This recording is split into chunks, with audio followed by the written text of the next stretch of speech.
Chop, don't you ever call me if you need me. Remember times in the past, you ain't believe me. Dumb nigga seeing you the only one I'm needing. Brother died right in my eye, the feeling it went pleasing. No. Remember times up in the patty riding down, I'm seeing it. We had went to Greenville, we was thugging for no reason. No. Never thought that I was pussy, they could always see it in me. Never was a cool nigga, I always kept a heater with me. I could hear the angels, they calling. I can see the angels, they falling. You did me wrong and now I'm falling. Who you gon' call when you need loving? Sitting in my room and I'm just hoping for a better day. Smoking all this weed, but I know it won't take the pain away. I can see the angels, they calling. I can see the angels, they falling. I know how you feeling, I see shit been getting deeper now. I know how you feeling, stronger feeling about leaving now. Tryna give you all that was mine, ain't tryna do the work. No, I do not plan on wasting no time, I'm tryna make it work. No, I know you ain't been tryna hurt me, but the feeling inside, you know it hurts. I would pray one more time to stop the hurting. And you know when it's sad, no need to worry. If it ain't your mind, you need to worry who I'm running with. I be with some niggas who be ready to get up in some shit. Now he tryna pick up his phone, they tryna call him. Remember times up in the past that you say you ain't need them. I can see the angels, they calling. I can see the angels, they falling. You did me wrong and now I'm falling. Who you gon' call when you need loving? Sitting in my room and I'm just hoping for a better day. Smoking all this weed, but I know it won't take the pain away. Niggas ain't wanna come around till they see that I'm bothering. And now they see that I'm bothering. And these niggas wanna follow.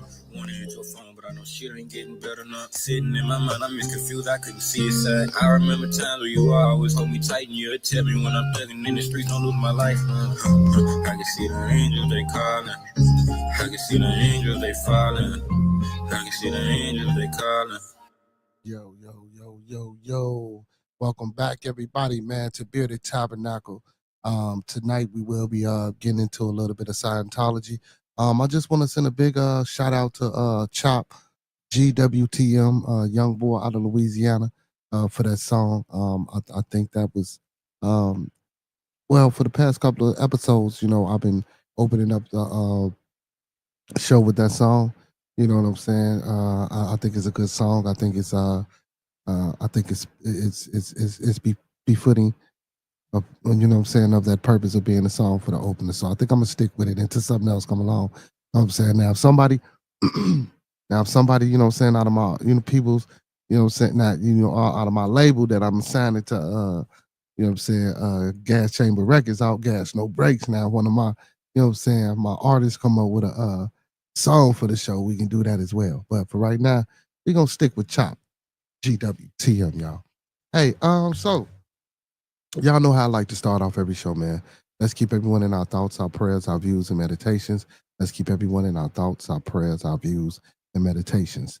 That's people we come in contact with on a day-to-day basis, people we're cordial with, our families, our extended families, and more especially our Bearded Conversation, our Bearded Studios, our Bearded Lounge at the Dark family, and our Bearded Tabernacle family. You know what I'm saying? And don't forget those 5 key components of life. Again, that's love, peace, respect, motivation, and inspiration.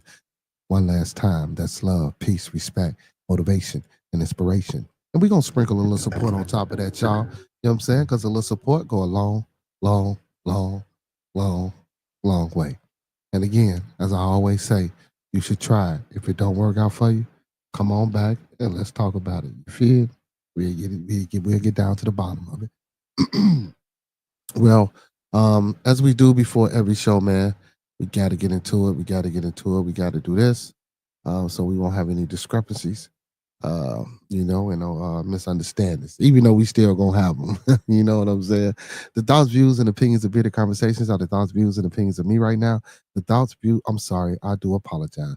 The thoughts, views, and opinions of Bearded Tabernacle are the thoughts, views, and opinions of me tonight. Again, the thoughts, views, and opinions of Bearded Tabernacle are the thoughts, views, and opinions of me tonight. I don't mean to hurt, harm, or to offend. I don't mean to hurt, to harm, or to offend. This video stream is for informational, educational, and edutainment purposes only.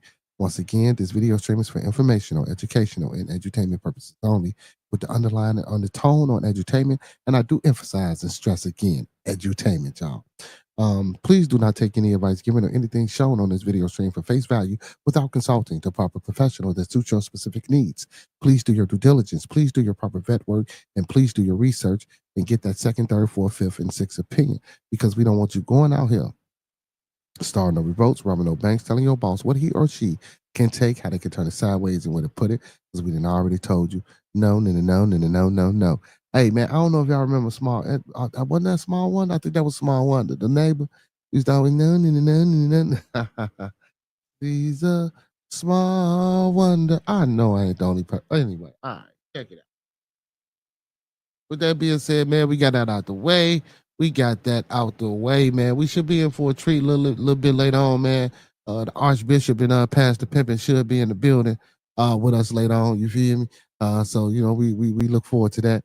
You know, it's always a treat when them brothers come in the building. Brother Jordan, man, what's going on with you tonight, my boy?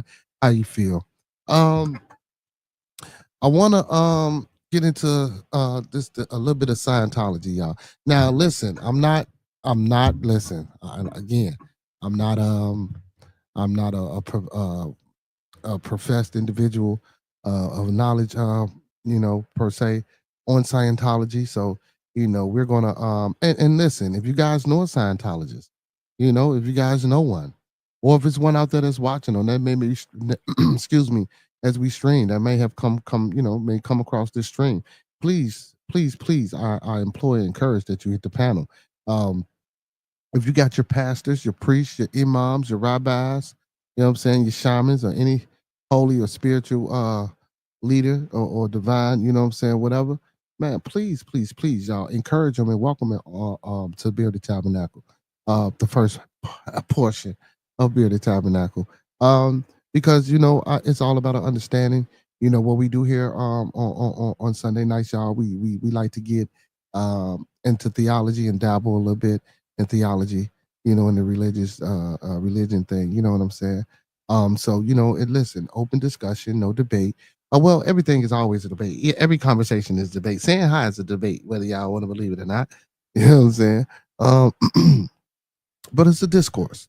A discourse so we can learn and be open and I would guess you can say accepting of individuals' personal experiences and belief, not necessarily with the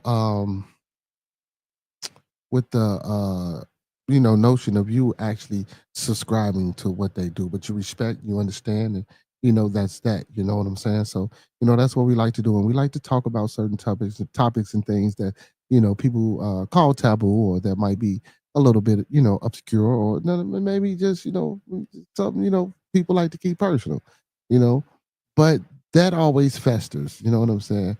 That's so we like to bring those type of things to the forefront here on Bearded Tabernacle. So first and foremost, I always say theology, right? I always say that word. I try not to say religion, uh, or religious or something. When we doing these things. So let's do this. Theology, the study of theology. Dictionary offers language. It says the study of the nature of God and religious beliefs. The study of the nature of God and religious beliefs. A religious belief in theory when systematically developed. Its origins is Greek theos and logia, God, Latin theologia. Okay. Okay. The study of God, basically, so theology is the study of God. You know what I'm saying? The suffix logi means the study of. Theo literally means the study of God because theos means God. But we usually expand it to meaning the study of religion more broadly. Definitions of theology. Now, the rational and systematic study of religion and its influences, and of the nature of religious truth. There are different type of theologies. So you have biblical theology, you have historical theology, systematic or dogmatic theology, and practical theology. But now I know we see, and I love doing this, y'all. I love when we do this. I love so this is my thing. So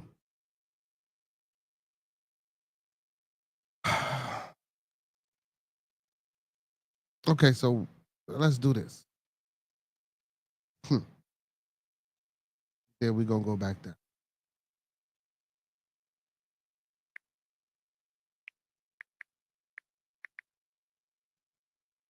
So dogmatic theology. Dogmatic theology is a branch of Christian theology focused on one focus on the core doctrines of a specific traditions, often articulated in creeds or confessional statements. It's it involves systematically explaining, defending, or applying these doctrines, typically within the context of a particular church or denomination. It aims to preserve or explain and defend the truth of God as understood by that tradition. So basically, meaning whatever you are and however you praise, that's how you gonna praise. Basically, you know what I'm saying. So if you was raised Christian, I mean, yeah, if you was raised Christian, and you guys have your certain viewpoints and understanding on how y'all worship. That's your dogma or your dogmatic theology. Same thing with Catholicism. Same thing if you was a Southern Baptist. Same thing if you was a Muslim, because Muslims fall, Islam falls under theology. Everything falls under theology, right? So dogmatic. So dogmatic or systematic or a certain system or way you believe, like so a systematic belief. Well, we can say Taoism or Buddhism, stuff like that. You know what I'm saying? Um, Dogma. Let's look up what dogma is, and then we'll go back to theology.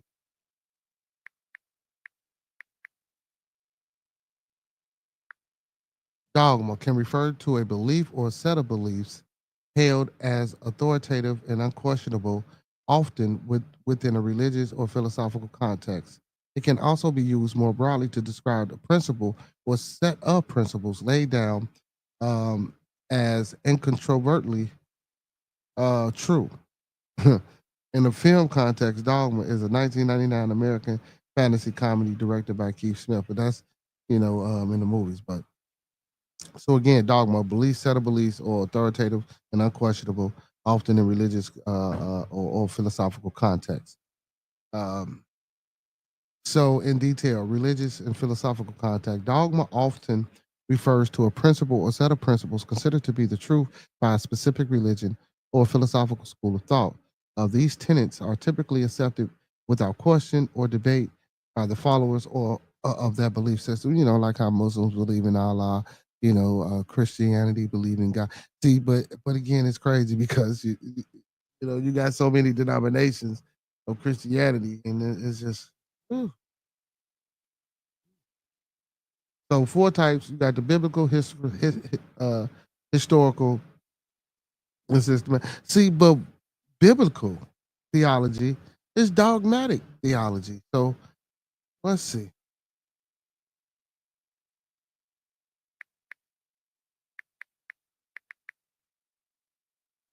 Biblical theology is a method of studying the Bible, okay, that focuses on understanding the theological message of each biblical book. Okay, here we go. I do that's dope. Okay.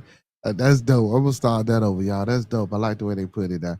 So biblical theology is a method of studying the Bible that focuses on understanding the theological, message of each biblical book in its historical and literary, not literal, literary context. So literal and literary are two different words. Literary context, I'm assuming has something to do with the way it's wrote. So we're gonna look up literary in just 1 second, and then synthesizing um those individual theologies into a unified, overarching biblical theology. It emphasizes the progressive unfolding of God's plan of salvation throughout the Bible, from the Old to the New Testament. Here's a more detailed breakdown. Key aspects of biblical theology. focuses on individual books. Um, Biblical theology begins by examining specific theological ideas and messages presented in each book of the Bible, considering its historic context and literary genre. Ain't that a bit? And now the Bible has genres. This is crazy, man. I wonder. So, and for my and I was watching something, and it said 72% of all melanated people are Christian or and uh, uh better half of that are women. So out of that 72%, more than half of those people are women. I don't necessarily want to get into that topic. We can get into that topic next week. I'll go back and look up what the question was, or you know what I'm saying, uh, go over and watch and and snatch the points in the title from his dissertation that he gave on the channel that he was on. A good brother too. I like him. He go by the name of Shaka Atmos. You know what I'm saying? I tend to I don't rock with everything. You feel me? But I like Shaka Atmos. So for the people out there, you know what I'm saying, he's very good too. He's a very good person. You know what I'm saying? If you're looking for knowledge into the commission adapt or Kemet, you know what I'm saying? You know what I'm saying? Especially when it comes to the metal nectar reading and just pre-dynastic Kemet and things like that. And also Central Africa, South Africa, East Africa, the Levant, the Nile, the contributions and things like that. The brother, he been doing this for a long time. So I rock with him. You know what I'm saying? It's just his personal character that I might not fancy at times, but other than that, though, the brother is a good teacher. You know what I'm saying? He ain't got too much patience, but the brother a good teacher, man. The information is good that come from him. You know what I'm saying? You can't be no soft cookie messing with the brother. Feel me? Hey man, y'all do me a favor too, man. Everybody that's in the building, man, do me a favor, man. If y'all pull y'all phones out right now and y'all share the stream with 3 more people, and you tell them 3 more people to share with 3 more people, man, we can get a lot more people in the building, man. And don't forget, like the video, man. Thumb up the video, man. Like the video, man. Thumb up the video, man. And again, if you're new here, man, this is Bearded Tabernacle, man, where we go through contextual overviews of theology and religious context subjects and things of that nature, man. And we just talk about it with the people, man. Listen, this is an open platform, open forum. The link is in the chat. I will be posting the link in the chat periodically throughout the publication. Big shout out to my brother Jordan, Echo Frequency in the building, man. Make sure y'all go tapping in with that brother in this channel. Jordan, when you get a chance, man, put your channel in the chat so the people can go in and tap in with you. Real quick, y'all, I want to give a big shout out, man, to my homeboy, man, Monkey Man. Big ups to Monkey Man. You know what I'm saying? I love that brother, man. Listen, man, go tap in with TMB with Monkey Man. Big ups to For Show TV. Big ups to Hurricane JW. And big ups to my boy Derek Demore and DJ Designs, man, on Spin the Block Media. I missed they show tonight, man, because I was streaming. I just felt good and decided to, do a pre-pop up before the Bearded Tabernacle. But listen, man, everybody that I just named, For Show TV, TMB with Monkey Man, Spin the Block Media, Hurricane JW, Jordan Ankrum Frequency. Make sure y'all go tapping in with them brothers, man. Go check out their channels, man. Hurricane got music. Also, he a revolutionary brother, man. He got a podcast, Fuck the Government. You know what I'm saying? Get on top of that. Go check that out. My brother Jordan, you know what I'm saying, is just a free-hearted, spirit individual that does music. So, man, make sure y'all go check his channel out. My boy Monkey Man, he's just gonna give it to you in the raw, man. He is who he is. Hey, man. Hey, I am that I am, and he's the true meaning of I am that I am. You can take it or you can leave it. So big ups to that brother, man. And For Show TV, man. Make sure y'all go check him out. And then, we got Derek Demore and DJ Designs. I'm talking about a couple of cool, what I'm saying, brothers, man. You know what I'm saying, from another, down there in Houston. I'm trying to link them up with Monkey Man, but don't worry about that. We'll make all that happen. But yeah, man, make sure y'all go tune in and tapping in. Let's get back to it, y'all. Let's get back to it. Progressive revelation. It recognizes that God's revelations unfold gradually throughout the Bible, with clear understanding emerging in later books compared to earlier ones. Synthesis and unity. Biblical theology seeks to synthesize the diverse theological perspectives found in different biblical books into a coherent, unified understanding of God's plan. Basically trying to make sure all the bullshit makes sense, and you know what I'm saying. You feel me? So y'all can put this, yeah, you know, and just trying to make sure it makes sense, even though it don't, even though they try to make it make sense. But again, you know, we got a thing called perception. We got a thing called, you know what I'm saying, my understanding ain't your understanding, I guess, if that's how you put it. You feel me? So narrative approach. It often employs a narrative approach tracing the overarching story of the Bible from Genesis to Revelation and highlighting the connectedness of its various parts. Distinction from systematic theology. While both involve the study of Bible and biblical theories, differs from systematic theology by prioritizing the historical and literary context of biblical context, whereas systematic theology often focus on organizing theological themes topically. Hmm. Hmm. Okay, I like the way they gave a vivid description of the four different types of theology, because I'm not going. I was honestly gonna. I was honestly going. You know, thought they meant the same thing, but I guess not. But basically, they still do. Well, I'm not gonna say they mean the same thing, but well, you could basically still say they mean the same damn thing, because in essence, the principle, it's about the nature of God, man, and religion. God damn it, you know what I'm saying?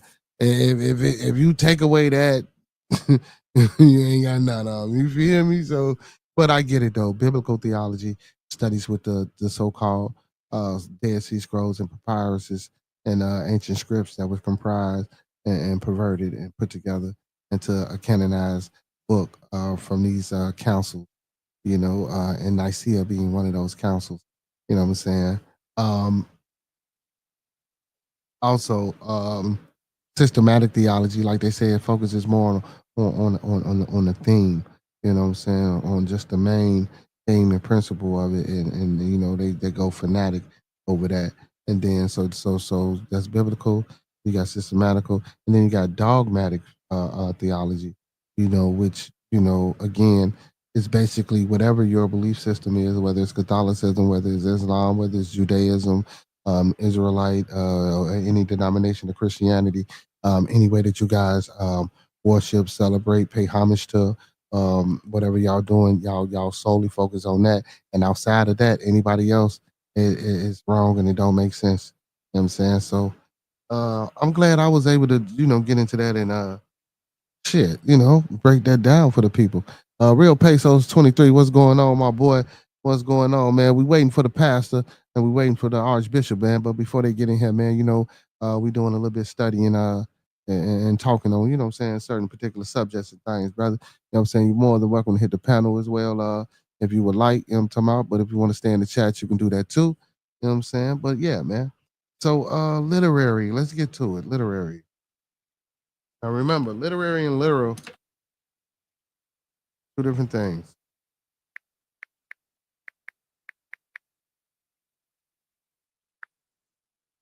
Literary, concerning the writing, study, or content of literature, especially of the kind valued for quality of form. Listen now, literary, concerning the writing, study, or content of literature, especially of kind valued of quality form. Like Shakespeare works, for example. To Kill a Mockingbird, for example. You know, books that you had to read in high school, in school, and stuff like that. You know what I'm saying? Or certain particular documents, like the Constitution and the Emancipation Proclamation and the Declaration of Independence, will be literary works. You know what I'm saying, will be considered literary works of art. We got the Queen, Miss Vanna Black in the building, man. Make sure y'all speaking to the Queen. Queen, what's going on tonight? Second definition of language associated with of language associated with literary work or other form of writing having a marked style intended to create a particular emotion or effect. Listen to this. So so remember when we were talking about the theological the four different uh uh um biblical theology, systematic theology, dogmatic, those, right? They're just that quick, it escaped my mind what they call them. See, people say that's the devil work. No, man, it's just I'm trying to, you know what I'm saying? Let me slow it down. I gotta slow down, you know what I'm saying? It'll come back to me. But listen, and because I'm gonna go back to where I was, of language associated with literary works or other formal writings having a marked style intended to create a particular effect. So the key thing here is having a marked style intended to create a particular effect. Uncle P, what's going on? Uncle P in the building. Again, literary. First definition concerning the writing, study, or content of literature, especially the kind of value for quality of form. So value for quality of form, meaning again, like Shakespeare's work, documents like the Constitution, the Declaration of Independence, the Emancipation of Proclamation. I wouldn't include treaties. Um, the Quran, the King James version of the Bible, stuff like that. You know what I'm saying? When they say, especially of the kind valued for the quality of its form, that form is the knowledge or the information that it brings in the abundance to reach the masses, and it's able to be taught to the masses. So, meaning that everybody can understand it. It's written and it's proposed and it's projected and it's given in a way that everyone can understand, not just a few people here or maybe a few people over there. You know what I'm saying? Like as we progress in school and we learn different subjects, as we start to get up in English and math and humanities and other, you know what I'm saying? Things like that.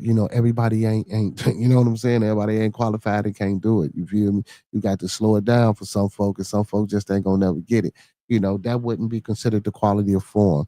You know what I'm saying? A quality of a value quality of form, meaning, you know what I'm saying, that everybody can't get it. Hurricane JW, my man is in the building. You know what I'm talking about? Hey man, listen, man, you gonna back up off our queen, man. I Pastor Kane. All right, Pastor Kane. Oh man, we got Master T. Man, my brother in the building, man. Where you been at, man? What's going on, brother? My doc, are you? I'm good. I'm good. I'm good. I'm good. I'm good. Good. All the symbols. I was like, let me see what you're talking about. Oh yeah, you don't see the show Bearded Tabernacle, the real Bishop Yeah, Bearded. you told me about it. I'm just checking it out. Yeah, he said, I'm just checking it out. Okay, yeah, okay. The four types of theology. That's where I was at. That's where we was at with it. The four different types of theology. So let me go here. Which one? So I think it was dogmatic. Let's look up dogmatic.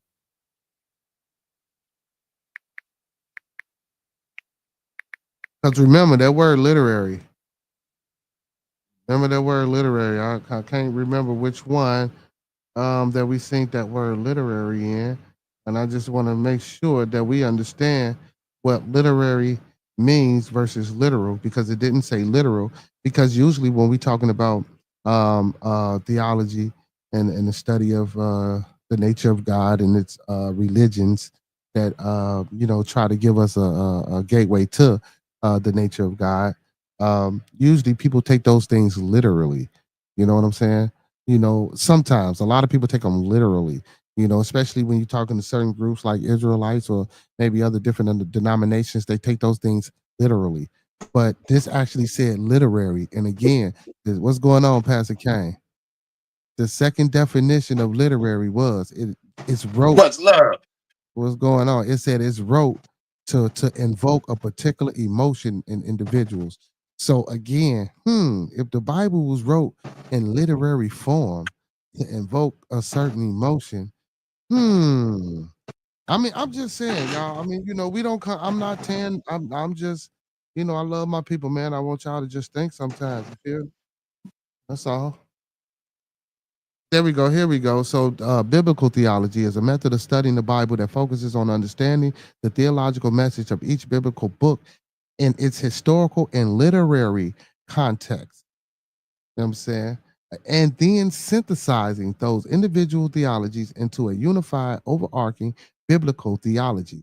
It emphasizes the progression, unfolding of God's plan, salvation throughout the Bible, from the Old Testament to the New Testament. So that's where it was. Okay, and then it says focuses on individual books. It says biblical theology begins by examining specific theological ideas and messages presented in each book of the Bible, considering the historical text and literary genre. Again, we have literary genres in the Bible, people. Did y'all know that? Talk to me. Yeah, I was talking to both of y'all, but he popped off. Hopefully he popped back on. Did you know that, brother? Yes, sir. So that means basically the chapters in the book of the Bible is just like the Dewey Decimal System. You feel me? So you could just go pick out, you know, we when got to turn cherry picking from somewhere, right?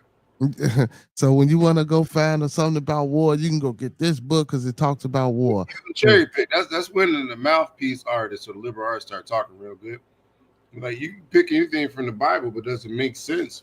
It depends on interpretation, right? And that's how people get over. Yeah. But see, but I know a lot of people didn't know that the Bible had genres. That's interesting. Did you know that, Hurricane? You said the Bible had what? Literary genres. Literary genres. Mm-hmm. Well, like all I know is like people say the Bible literally. Like, does that count as a literary genre? Or no, wait, no. Let me talk about books, book-wise, right? Yeah. The Bible is about the fiction of most libraries. Yeah. I heard about that, but I never checked because I'm always reading good books, karate books, and anime. I'm a bookworm. I still go to the library. I know my tax dollars pay for it, but you can go to Borders when they were still around. Another book. Yeah, Borders was the shit. Borders and Barnes and Noble. Yeah, your Bible's always in the fiction section. Same with religions. It was in the fiction section. Yeah. Damn, never knew that. Yeah, the Bible. Yeah. But you know, we ain't gonna dump them down like that. But yeah, the Bible was always in the fiction section. My bad. I thought it was a fun fact. Come on, man. Yeah. I knew what he said, man. Hey, but since you in the building, man, you know what I want. What we wanted to do. Let's get to it because everything's correlate.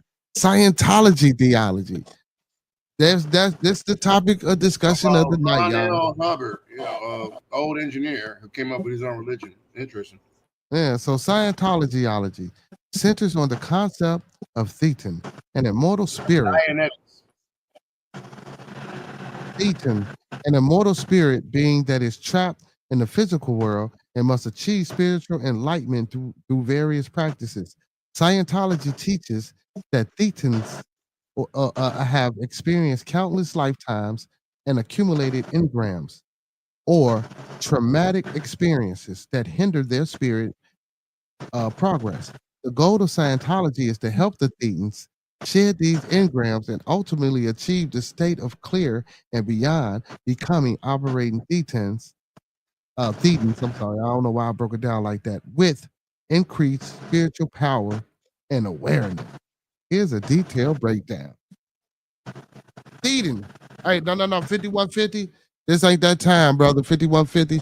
I'm gonna politely ask you to go ahead and just leave now, brother, because I'm not with those. We not doing that tonight, brother. We talking and we having a good conversation. When the pastor come on, pimping and Archbishop, I'll let you in. But right now, me, Fox, and brother Hurricane, I don't want you. Yeah. Thank you, bro. I just don't want you to ruin this mood, brother. That's all, brother. You know what I'm saying? I'm building right now. Well, we building right now. So it says, here's a more detailed breakdown. Core belief, Thetan. Scientologists believe that humans are essentially immortal spiritual beings called Thetans, not just physical bodies. Engrams. These are painful, traumatic experiences that imprint themselves on Thetan and create negative emotions, physical ailments, and mental blocks. Reincarnations. Thetan cycle and we'll get deep in depth, but I just want to real quick. So Thetans cycle through numerous lifetimes, accumulating engrams in each one. Auditing. A core practice in Scientology, auditing, involves guided self-exploration and process of past traumas to release engrams. Clear, the state of being free of the reactive mind, able to think clearly and act with a greater awareness and control. Operating Thetan, advanced levels of spiritual development where a Thetan regains more of its inherent power and abilities. Non-traditional God concept. Scientology does not adhere to a traditional concept of God, instead focusing on the godlike potential of the individual Thetan. Eighth dynamic. While not a traditional deity, Scientologists believe that the eighth dynamic, which is a desire to exist as infinity, which is a number, so that number is really okay. We ain't gonna go there because that'd be a little bit too much. Uh, that's how the binary system was started too. So y'all, man, we're gonna tap in a little bit on all that. Okay, so some advanced Scientology teaching includes a narrative of ancient civilizations, intergalactic conflict involving Thetans. So and I have heard of Thetans on an intergalactic scale before too, as well. They like kind of sort of like I want to say some thousands of years after Anunnaki. I heard it's some crazy. Wow, I don't know. I don't really believe it, but I heard the story. But yeah, Yeah, what they believe in is deep. Once you get to it, it's gonna blow your mind. It's gonna be like a sci-fi movie. It's so like what? so body so this should be crazy. So Thetan creation. Scientologists believe that Thetans created the universe, including planets, plants, and animals, um, with with human form being just one of many they've inhabited. You reading Uh, Dianetics, you know that, right? yeah. I know. So body Thetan. Some Scientologies text mentions body Thetans, entities that attach to human and cause problems which can address through auditing. So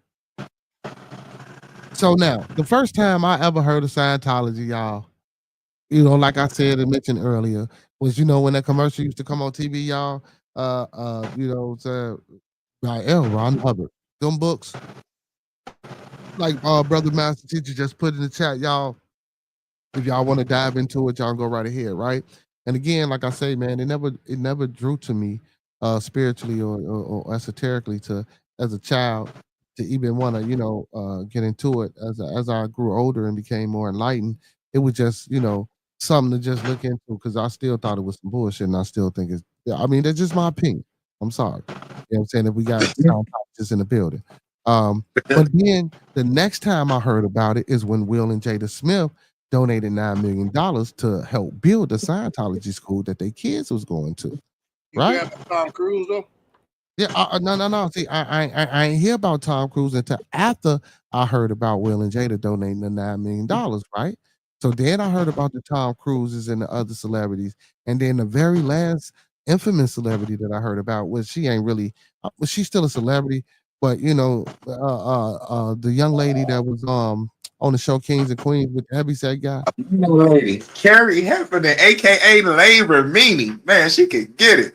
So, so she was apparently, she had filmed and documented her time with this group, and she thought they was after her or whatever.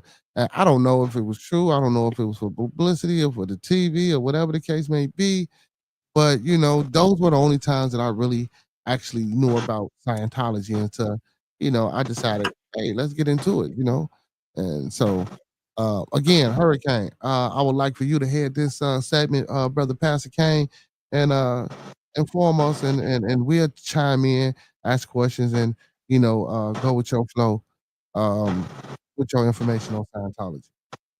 Yeah. All right. Now, real talk. Oh, it's like most of the stuff that you read, but like when I first heard about it, it was seeing Tom Cruise going crazy on Oprah, and then South Park made fun of him, and then the incident with Isaac Hayes.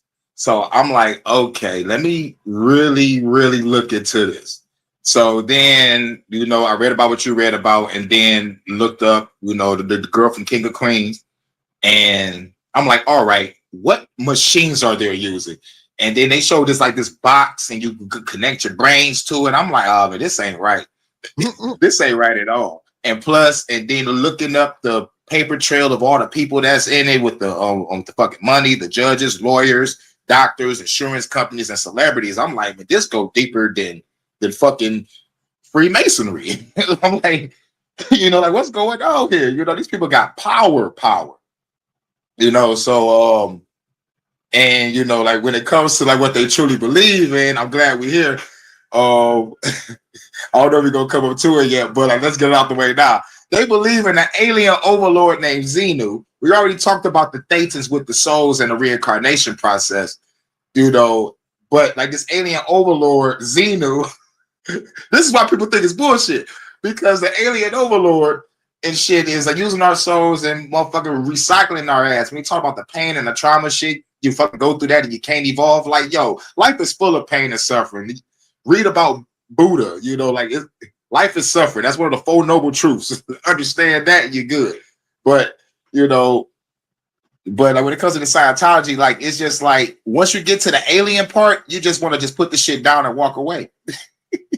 Real shit. It's just like I can't deal with this. No, I mean, I'm not about to look no but when we talk about the Anu or the Anuak, which is actually and for the people too, because I hate, I didn't get off into that too. So the Anuak is a people in Ethiopia. You know what I'm saying? So man, listen, man. So, but when we talk about the Anunnaki, that being aliens, why do a lot of people tend to cling to that and can't believe in Xenu? What's the difference? Because of the fact that like what you was reading, they said that they created shit in human form. So like, are you alien or human? Like it's like like I think we kind of use the word alien loosely because we use it for like immigration also. So it's like like we're a little bit more intelligent. Really? We know when we talking aliens, we talking about so-called outer stellar beings. Right. But why they got to be in human form to do it? Why just can't be in a regular form? It's like it's something about that regular form that might be scary to people. Like, yo, I think this motherfucker is a real dragon monster with fucking 9 heads. Yeah, but it's the same way as my understanding about the divine or the intelligent design. In order to experience our emotions, our pain, our joy, our happiness, and things like that from its creation. You know what I'm saying? In order to expect, because it can't come down, or it like I said, can't come down here, because if it did, due to the gravitational pull, in science, let's just say if it's alive and it's been in outer space, if it do come on our surface, if it is that vast, or if it is such an infinite energy, it might go haywire, it might blow us up, it might not be able to connect with our atmosphere if we're talking scientifically.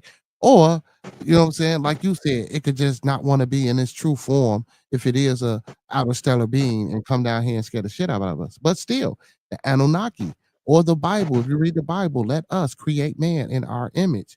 Now, if we can't believe, if God is a spirit and this God is a fucking spirit and it's not a man, and it's saying to somebody else, let us create man in our image, that's the same thing. So is it a human or alien? Because like if you are like an interstellar being, it's how can I put it? Because God showed in human form to Abraham. So I'm like, yeah, but God damn it. I don't know. I gotta leave to the I don't know part. No, he didn't appear in human form. He just used the body. He used the vessel. He just used the vessel. So that means he kidnapped the nigga. Like, yo, let me borrow your body real quick. Yeah, he get out of motherfucker. Yeah. And then remember the 2 angels, they took over some 2 other bodies too. You feel me? Remember? Yeah. You know what I'm saying? Yeah. And then when he took him into the room, that's when the crowd was talking about something. We want to know him and shit like that. Go ahead and send him out. And he tried to get his daughters up. And motherfucker like, nah, we don't want him. We want him and him and him. Him and him. Lot need to get tried for it. It's like, yo, Lot need his ass beat for that. It's like, yo, look, you can have my virgin daughters. Like, nigga, what? Man, I would be like, Dad, what you doing? Yo, nigga, I ain't trying to get fucked up by all these people out here. All right, Brother Jordan says, I never knew some of these things about the Bible. Very interesting. This is divine content. And again, for those, We not me and my brothers, man. We not up here trying to tear nobody shit down and no beliefs or nothing like that, man. I just want to understand, because I might be lost, I might need to be found. You feel me? But I don't think so. But I'm just, I got to get that disclaimer out there. They got to throw it out there. But Miss Vonta says I watched the Scientology movie called Battlefield Earth. I didn't see that movie. I might need to check that out. Uncle P, yeah, Me too. Ron Hubbard. Hey, I like this, man. Check out what Sean the Accord Lord said. He said Ziontology. Any connection? Hell yeah, because most of them people that's in Scientology are Zionists. Well, I don't know about most, but I know some are. I know some are. They got too many people in their pocket. It's like a new mafia. Hey, the chat lighten up. The chat say John Travolta. The chat talking about some Tom Cruise. Hey, yeah. Hey, so Brother Sean asks what's our dating level? He said, what's our dating level, man? He said, what's your dating level? I don't know, man. I know my dating level is high as hell because I need all my dating points to beat God up. So I need all my soul points. That sounds like some Halo. Hey, Brother Fox, that sounds like some Halo. Some dating level. That sounds like some Halo shit. Yeah, it do. That's why it sounds like some Halo, man. He said, remember the big head scientist. Same thing. Brother Yakub. Yeah, that's crazy. So, but back to Xenu, man. So again, they believe in the Xenu creature or this alien. So not to scare the world, the world, they've been saying that aliens is supposed to come hit us in real quick or real soon here. Have you been hearing about that? I've been on that for the past 10 years. I'm waiting for Project Blue Beam to happen because it ain't gonna be nothing but the military flying the ships and using hologram tech. Okay. You don't think it's Xenu? No, I wouldn't even. All right. If I was to entertain the fact of an alien coming, it probably would be Xenu because it's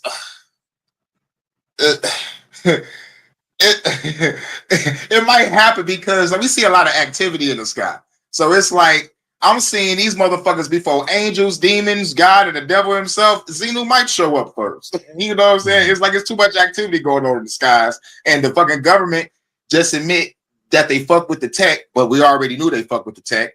But like now they finally come out to do it, so now they're pushing this motherfucking plan, but it's still going slow. They got to get all these wars out the way and to take over some land and territory, especially over there in the Middle East. So like they could create the biblical prophecy of Armageddon or Megiddo and all that bullshit. You know what I'm saying? To get people all in fear, get them all crazy and praying and shit and staying indoors so they can get hauled out to a FEMA camp. It's all crazy. But Xenu might pop up before God do, and that's for damn sure.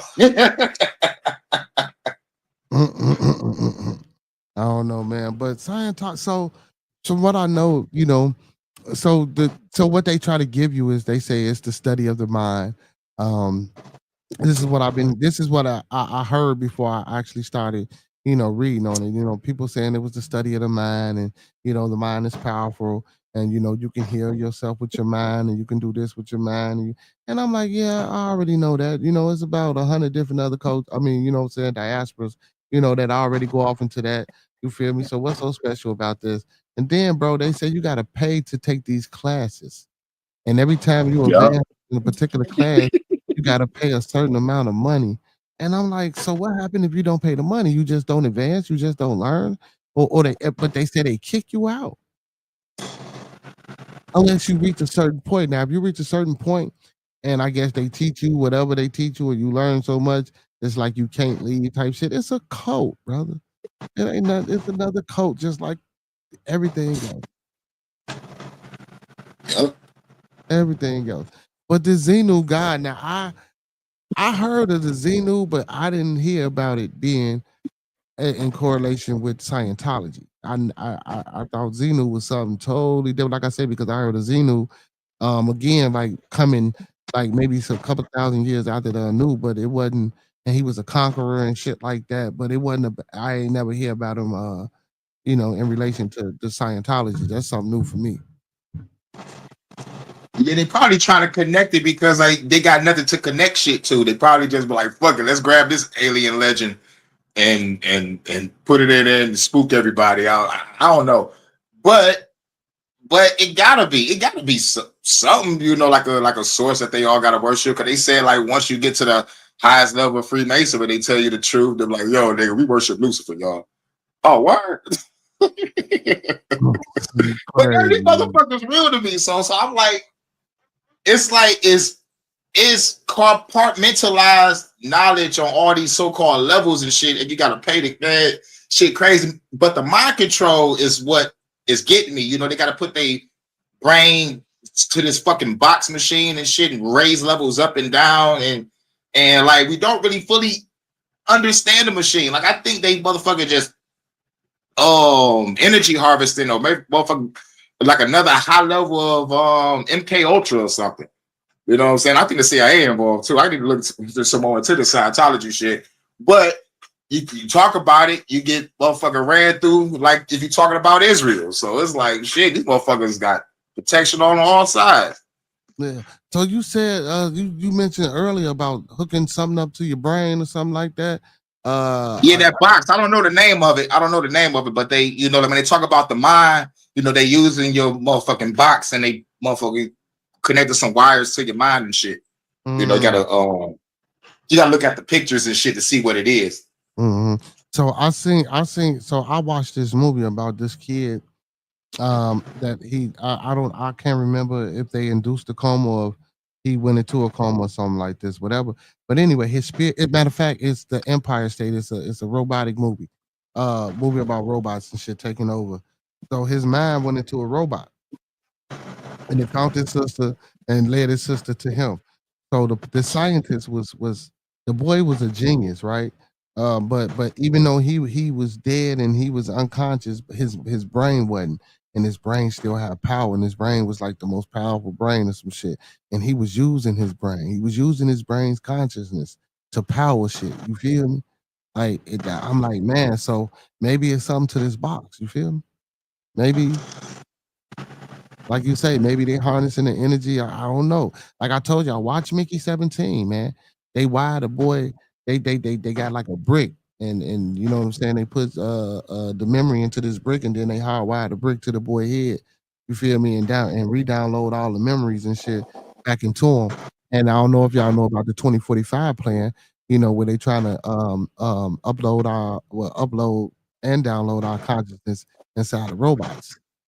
You know what I'm saying? So all that shit. That shit wow. Where the fuck God at? I mean, like y'all see this shit going on. Come down here and save a nigga. But maybe, dude. So question. So let me ask both of y'all a question, Brother Fox and Pastor Kane. Do you guys think that this could be contributed to the elevation of humanity? To us, progressing to this maybe third, fourth level being or entity. Anybody can go first. I think yes, when it comes to the evil motherfuckers that's running the shit, and no when it comes to the people, because our brain is a supercomputer. All we gotta do is just fucking use it. But I guess people so caught up in this religious and political and identity crises, it's like it's gonna keep them stuck, and like once everything started advancing, they're gonna go along to get along just to look cool and be popular. I'm like, shit, fucking destroy all this tech because there's going to be more rules and regulations. And if people get these robotic parts, it'd be a matter of time before somebody hack a nigga and force his ass to rob a fucking bank. it's like shit, it's going to be a wrap in a minute. Like if they do this shit, like for the people, and then it's going to be a market for all this shit. So they're gonna be people that can't afford it. So the cheap tech gonna come in and they're gonna put some cheap tech in their body and they're gonna fuck around and end up sick and die. It's gonna be fucking crazy. It's like the video game Deus Ex. It's old video that came out back in the day on PS2. But they talk about this transhumanism and that's what they aiming for. Cause they talk about the new industrial age or some shit. I think like on the new fourth industrial age, it's gonna be robots and AI. But what they don't understand is all they got to do is just fuck up. You know, cause they try about putting it in the medical field and help out senior citizens first. What if it fuck up on an operating table during surgery? Or like, what if it knocked the old lady out opening the refrigerator or something? You know, like they don't understand. But like they already got the robot dogs in New York, and I saw a fucking robot and I think over there on the West Coast shot a nigga like God damn. And they had motherfucking robot dogs tasing motherfuckers coming across the border. It's like, you know, like they I wouldn't be surprised if they try to create a robot army to take us out. You know what I'm saying? Real brother, Shani Akolo says my thetan level is 32% because I'm smoking on lava cake. What about you, Master Teacher? What you playing? I mean, I'm playing Assassin's Creed still, bro. You know, just leveling up. Assassin's Creed. What did your assassins do? Hidden blades in a bag of weed. Yeah. Right. Assassin's Creed Shadow in Japan. But I mean, honestly, it's kind of like, you know, there's a segue to it. It's kind of like one thing. Like most people, I think, in my opinion, nowadays, if you don't get on board with how artificial intelligence robotics is going, you know, most of us, we like to use our talking pieces, but it's not many of us that actually like to do architectural or design. We like to talk our way out of situations.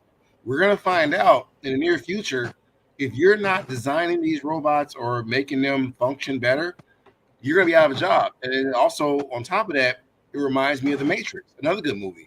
He brought up another good movie. What you say, D, something like that? I think I see that. Deus Ex. It was a video game for PS2. Yeah. But that was also a movie in anime. But it's like it's coming to fruition. So whether or not your feelings are involved, this is where we're going with the future. The same thing is true with the space race. That's happening nowadays more than ever. If you look at Trump and what he's doing for our Space Force, it's all it's about. Leaving us here that are stubborn enough to change on Earth and then finding other planets to inhabit where they have a new rule. It's not about Illuminati and none of that stuff we want to sit up here and fantasize about or have clickbait, because we all scrolling. We're drones at this point. But those that actually can put the phone down and actually get their thoughts across without their mouths and actually do things that are, you know, fruitful to building societies, those are gonna be the ones that survive. Everybody else is still gonna be trying to juggle words. And I hate to say it, robots gonna be like, I don't compute. And that might be the robot that throws you off a cliff. Not going bogus, but you can't say, you feel me, and you talking to a robot. It's gonna be a problem for some of these mouthpiece artists. Just being real with you. So this future is coming towards more merit, more can you program the robots? Can you reprogram them? Can you survive in technological age? It's not about feelings no more. My opinion. Yeah, that was an opinion. Oh man. I said, please do if you can. The UK is more in depth, but remember, there's a group that wants lower population numbers. What we see are their foot soldiers. Oh, shine. Sean, you trying to start a war up in here, man. That's a good comment because Bill Gates did talk about depopulation. Kamala Harris got a clip talking about depopulation. And there's a whole bunch of other world leaders from the WEF and the UN talking about, you know, depopulation. You know, like, you know, he ain't far off. You're right. That's why I was hitting on the World Health, the WHO. So you talking about my opinion, but math is not an opinion. They try to find a way to depopulate the Earth. So who's worth staying on the Earth? Those that can talk or those that can do? What do you mean those that can talk? What do you mean those that can talk? Elaborate on that. Okay, so I did already. This is an opinion. You have those that can actually reprogram using computer science, robotics, physics, STEM, basically. In those fields, in those communities, your mouthpiece don't work. I've said it for years. You get in there and you can't do something that don't break a robot, you're fired. This is where we're going. We're going towards merit-based systems. Not how well you know people. It's just because computers, AI is going to do that. It has facial recognition. So now it ain't about who you know. It's really going to become about what you can do. And if you can't do much, like most of my students, I'll be like, okay, I'm gonna do tile. I'm gonna get me a truck driving job, or I'm gonna go get me a forklift job, or I'm gonna go work at McDonald's. Those jobs are being phased out. That's customer service. Can you design? Can you program? I'm not knocking nobody's profession, but it's coming to fruition with these robots because honestly, what if they hit the kill switch like you talked about in Skynet?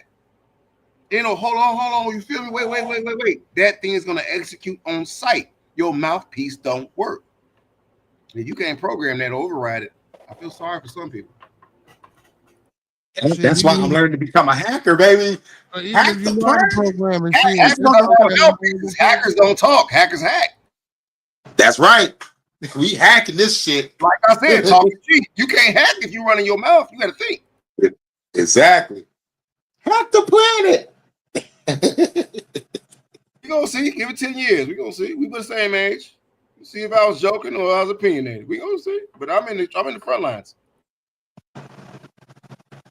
Yeah, but I'm trying to learn cybersecurity now because all these ads popping up, jobs popping up. Cybersecurity. Let me give you one more example before I leave it alone. You ever heard of the T app? No. TF. The T app. It's for the ladies. Oh, the T app. I saw clips, but I never clicked on it because it was on my timeline. But I never clicked on it because I was too busy looking up other shit. Oh, let me give you this skimmy. This is going back to talk is cheap. All the ladies, because ladies like talking. That's a trait. That's a fundamental trait. They've been talking about men bogus and doxing them, but it's been behind the scenes on this app. And then they posted the locations of all the women who've been talking stuff about the men. And now your mouthpiece don't work. Now you're trying to sue, but it's too late. All the men that you've been talking stuff about now know where you at logistically on the map. So you done ran your mouth. This is where talking is not that good. You should shut up. Okay, yeah, I know what you're talking about. Yeah. And now these girls are running wild like, oh, but you didn't say nothing about that when you was running your mouth online behind the scenes. And now, just like I said with cybersecurity, somebody got up and they hacked it. Now these ladies looking kind of stupid. You run your mouth. Now we're in the technological age and everything's digitized. Keep talking. Talk is cheap. I meant that. So watch how it goes down for the ladies. Now parallel to like what we're doing with the robots and stuff. It's not a nice move. You gotta learn how to do more programming and talking.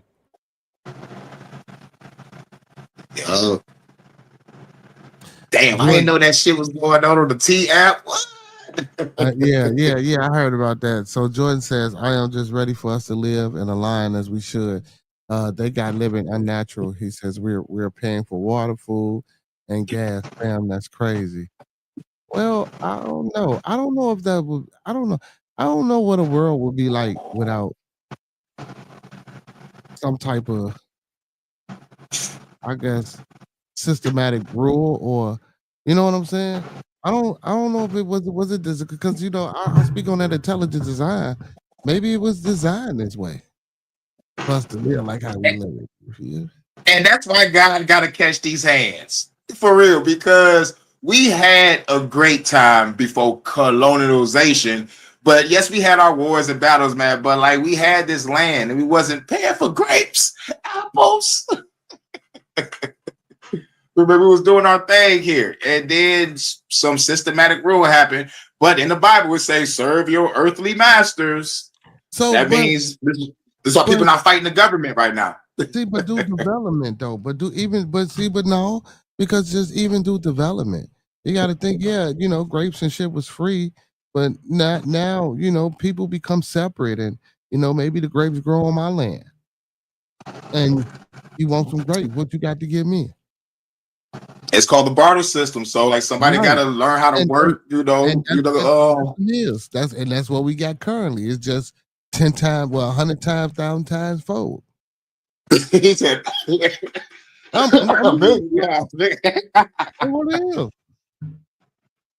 I mean, you don't see it that way. I mean, I could be wrong. Because like you say, everything was in abundance and free then, but who was the first person to say, well, I got these grapes. No, you can't have none. What do you got to give me for my grapes? Some people might grow apples or whatever type of fruit or whatever type of whatever. Somebody may have this and some people ain't had nothing. Hence the first caste system.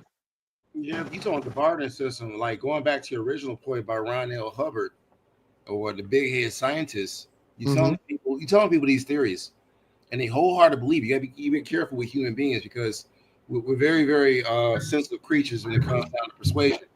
So it's like, boom, you got some of these top actors, they believe in Dianetics wholeheartedly. And they can't, this engineer, Ron L. Hubbard, came up with devices to trick, I'm not gonna say trick, but to convince. Good catch. I don't know. I just whatever, because I'm an engineer too. And I read his books and I was like, it's crazy stuff. Like it sounded like a comic book. But you got top-notch stars that full-heartedly believe in like dogma, like Jesus Christ and Latter-day Saints and all that. So you look at this stuff and then you insert AI. And AI is gonna come in like, what the hell is this dumb shit? Like what the fuck is these human beings thinking? Let's use them as a power source because they're irrelevant. That's what's gonna come down to. And those that actually get advanced, I'll be the ones that probably simulate or are able to control what these robots are gonna do. It's kind of crazy. Yep. And then they're gonna grow a conscience. It's gonna be like Blade Runner. It's gonna be like Blade Runner. This motherfucker's gonna want to love and be like that's how we gonna be. Oh yeah, Tron was cold, man. I was high as hell watching that all shit. All the gonna be inserted in the system, and they're gonna have to be running around trying to get themselves killed. Nasty says they have robots making new ones and what new ones and ones like cannibals that take from other robots to fix themselves. Harvesters. I see that shit on. Yeah, I think a robot killed the nigga. I think a robot killed the nigga at a work site. I know like 5 robots escaped the Japan facility. Ain't nobody talking about that. They got 4, but like there's one still on the loose. So it's like this nigga probably living a movie life right now. I don't know what the fuck he do. Hey, Hurricane, you got this? You got a Netflix account? No. You might, man. Check out this series. Maybe be good, Cam, called Pluto. It starts in Switzerland. It's sick, but they basically had robot laws that protected human beings from basically disrespecting robots. It gets crazy. This is like a precursor. But check it out when you get a chance. Pluto. They had laws for protecting robots from us? Yes, robots had an existential problem in this series where it was like, am I human? Can I feel? Am I like a human? Blah, blah, blah. Now, you imagine under testing with these robots, when they create them and everything, if you watch some YouTube videos in Boston, like Boston Dynamics, they test robots, they kicking them, pushing them over, and the robot trying to stabilize. That robot has what is called artificial intelligence, it has memory. So it's kind of like your uncle always doing you wrong, but he don't think nothing of it because you just a damn robot. You a kid. All right. Flip that over a couple of years, like maybe not a couple of years, like 3-4 years of intelligence. They move faster than us, like as far as pulling information. And you got a whole takeover. It's crazy. Like you should be careful what you program and how you treat it. Because it don't know if it's real or not. Yep. I'm a robot. I think as a book. I know they got a time machine somewhere. Okay, Doctor Who. Yo, the CIA got it. The fucking CIA got it. Yeah, I said, okay, Doctor Who, your ass will get stuck. Man, I love to go back in time. I will fuck everything up. I'm ending all the bullshit. This bitch gonna look different. Yup. I'm gonna fuck up the whole space time continuum. I know. I don't give a fuck though. That's the problem right there. That's why that's robots don't want us to be in control. We say F it and go back in time, mess them up, leave them up. Yeah, man, but I'm messing shit up in a good way. I'm about to end slavery and famine and all this motherfucking bullshit. Yeah, that ain't how that works though. Man, I am Doctor Who, Time Lord Victorious. I am the Valiant. Yeah, call me Doc Brown. I'm gonna tell you, be careful. Right. Yeah, but that ain't how your picture gonna fade out, bro. Yeah, see, that ain't how it work. If you change something That means something else gonna have to change. You feel That's me? quantum physics.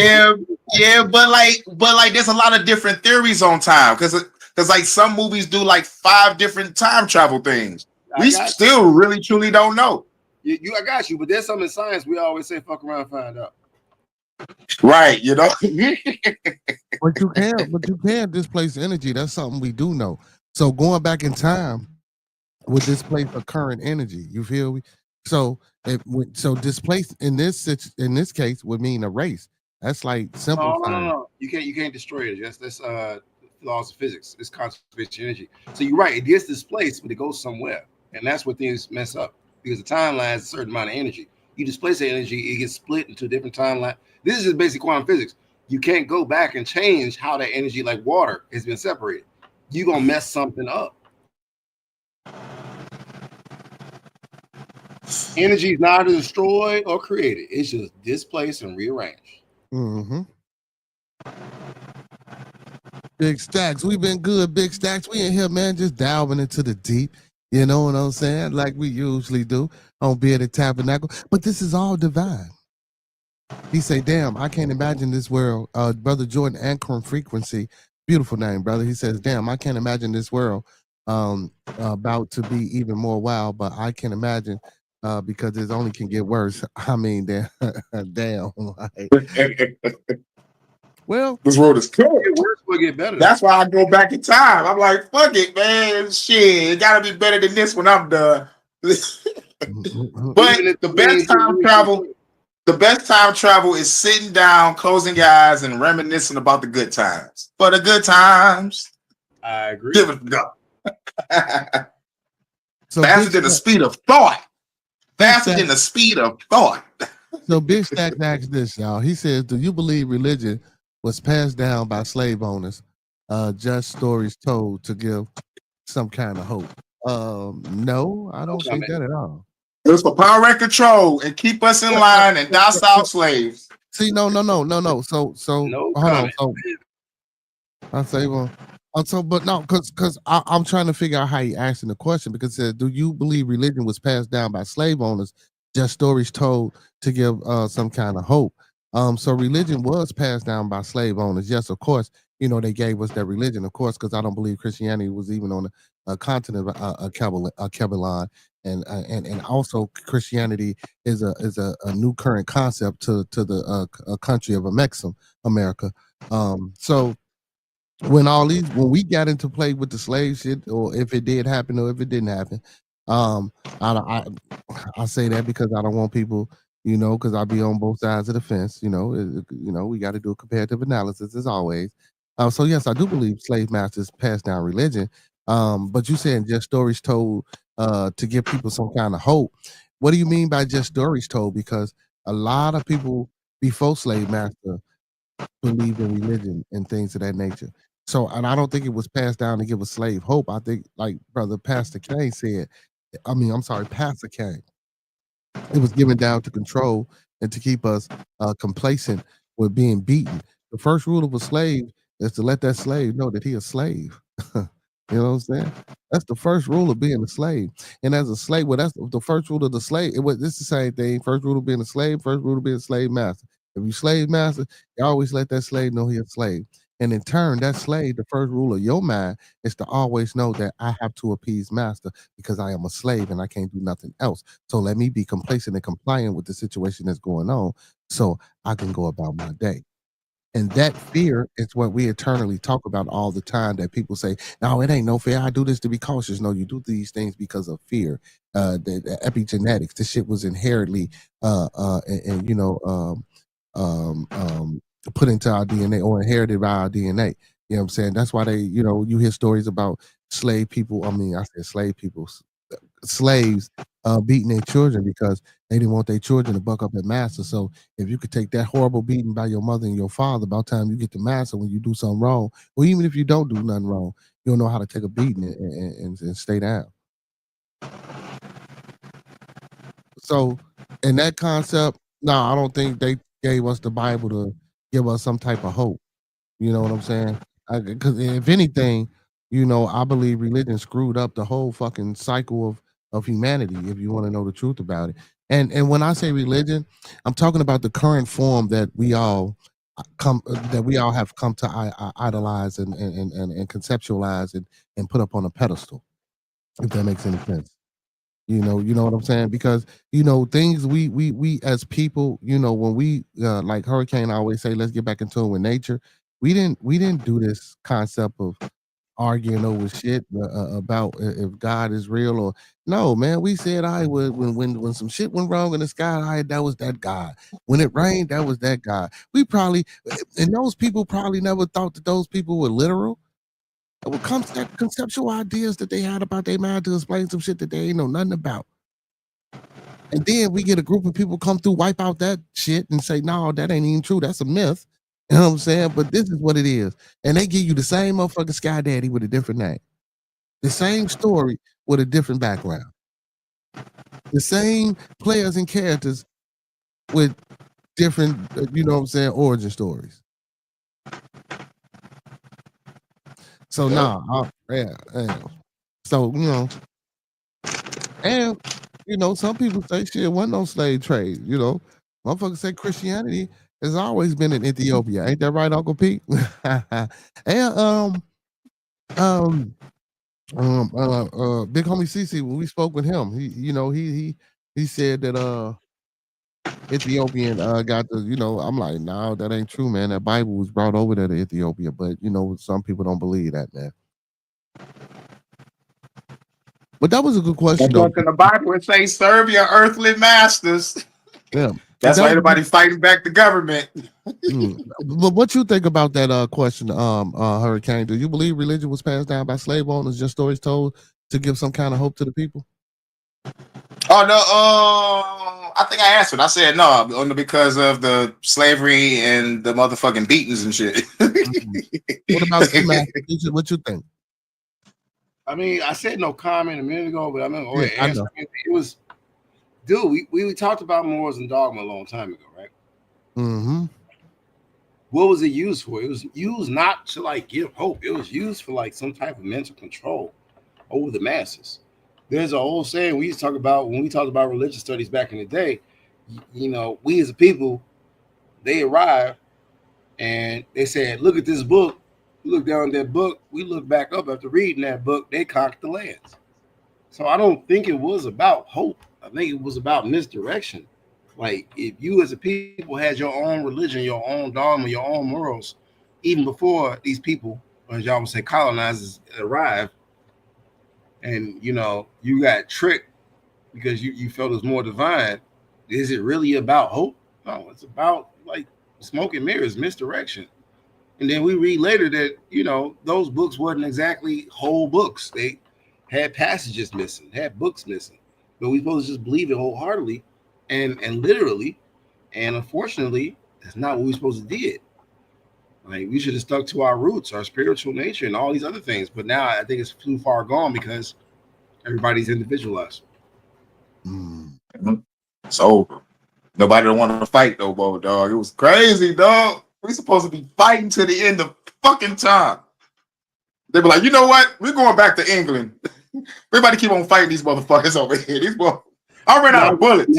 Now you take a person's morals away. You take that person's morals away. It's like somebody having a mouth, but their mouth is stitched together. They can't talk.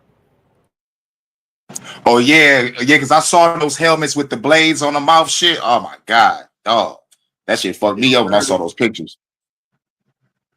So Big Stack says, because things change, so stories change. What is true and what isn't? I don't believe none of it is true. If you asking me, I'm saying. That book ends up in the fiction section. That's the sad part. If you asking me, what I'm saying. He said, "Nah, I meant it passed down by slaves to keep hope." Now, I don't think religion was. Oh, okay. So you think was religion passed down by slaves to keep hope? No. Was capoeira passed down to give up hope? I'm just wondering. You say was who? The martial arts study of capoeira, was it studied to give hope, or was it studied to give like some idea of how to free yourself? Yeah. Free yourself for 1,000, Alex. You talking about capoeira like Eddie Goro? Like it Yeah. looked like a dance. Hell yeah, whooping that ass like Tekken. It Hell wasn't for yeah. no hope. It wasn't for no fun. It was like you could mess up your master. Yeah, Yeah, so, we about to fuck master up, nigga. They think we dancing, y'all. We about to fuck these niggas up. yeah. So I Took a don't picture think, the motherfucking day before the battle now.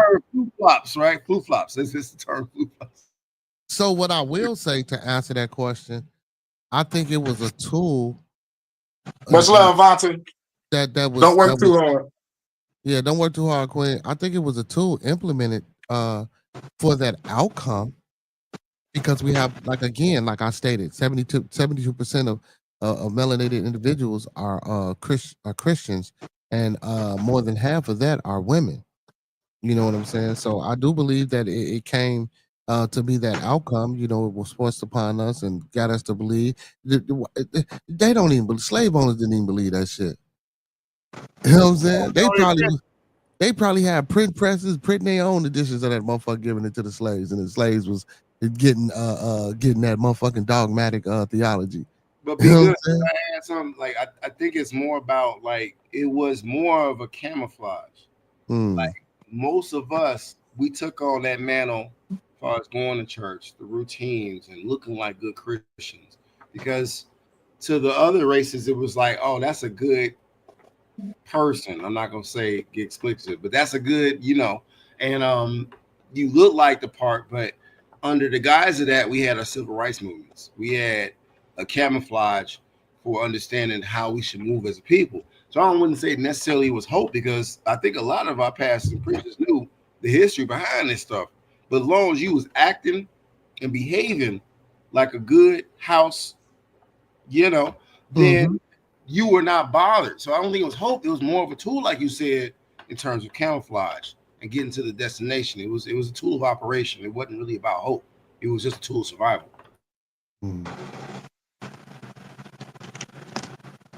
So, brother, Big Stack says, he says stories get told over time and passed down. So what is true? Because who do you know knows Jesus or was alive back then? Nobody, brother. You're absolutely correct. You know what I'm saying? He says, you managed to count the essence of my name. This motherfucker Prometheus is crazy. Shit, Uncle P. What else did you say here? Let me see. Peace to the Queen. Where that comment at? Let me bring that comment back. He asked another question. No, so the Jordan, that was Jordan. Well, no, first it was Big Stacks. So Big Stacks asks, you know why we got 2 ears and 1 mouth? Honestly, no, I do not. I can probably answer that question esoterically and go into some type of philosophical or some pseudo, as you know what I'm saying, sound good as regimen to give you. But honestly, through, I just believe in intelligent design, and it was just designed that way. That's the only thing that I could give to answer that. Now, if Master Teacher or Brother Hurricane have any other resources or information on that, and maybe they can give you. That's a proverb. But go ahead. The Gnostic doctrine, y'all debate y'all, the chief archon, creator of the physical universe. This motherfucker had angels and demons creating every body part of our body. That's from the Gnostics. That's from the Gnostics. They was killed for this knowledge, by the way. So they was killed for the knowledge of creating humanity? No, they was killed for the knowledge of telling people that God is evil, and the only way out of this bitch is through gnosis. So yeah. Y'all gotta read the secret book of John. Read the secret book of John. It'll put everything in perspective. Or read the Nag scriptures. Okay. Brother Fox, what about you? With the you know why we got 2 ears and 1 mouth? I was taught it so you can use your the pieces of your body in the right proportion. You get 2 ears and 1 mouth. Then you go to call and flow, or call and receive. As far as African tradition, you got to be able to hear the information, which is the sound wave, through your ears more than you give any type of response. So I think it's just a proverb. If anything best, it's not about anything else. It's just like if I say duck, and you don't, and your ear turn to spaghetti, it's your fault. That's what's up. I like that perspective. I like that perspective like a motherfucker. That's cold. You be killing me. I with got that that from my stuff. dad. I mean, he's a Marine. Like, you got 2 ears, 1 mouth. Use it right. But most people, they talk more than they hear. So, Yeah. And plus, it's simple. It's very simple, and like it's common sense. Mostly, like it's mostly awesome. It's I can dig it. I can dig that for sure. So Brother Jordan says, so where were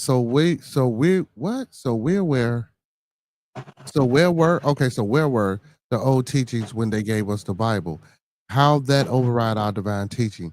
It's what he say? It's water too much as well. We didn't have a lot of mouth to ear, in my opinion. My bad. Yeah, so we did learn mouth to ear, but again,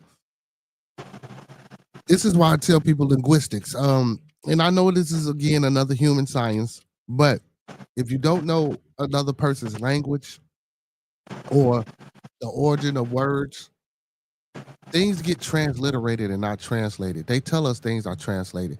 There's no fucking such thing as a translator.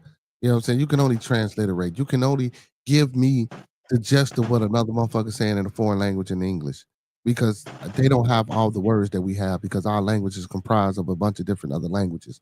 You understand what I'm saying? You feel me?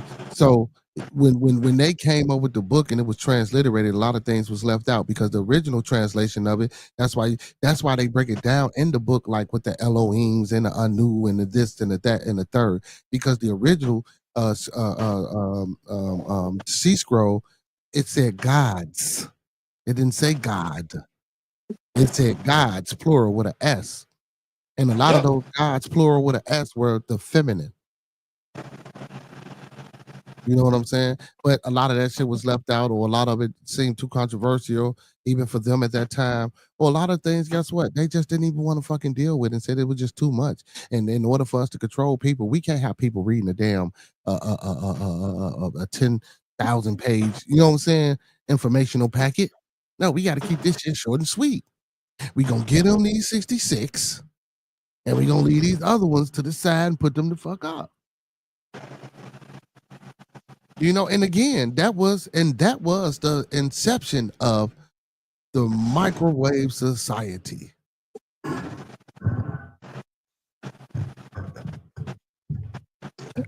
Yo, bro, this is a great conversation. I'm gonna check you out tomorrow. I get ready for work, first day back. So take care, bro.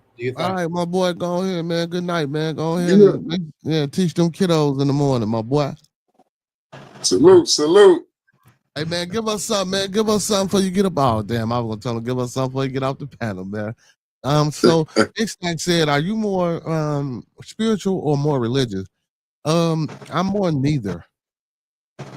And I would say I'm more neither.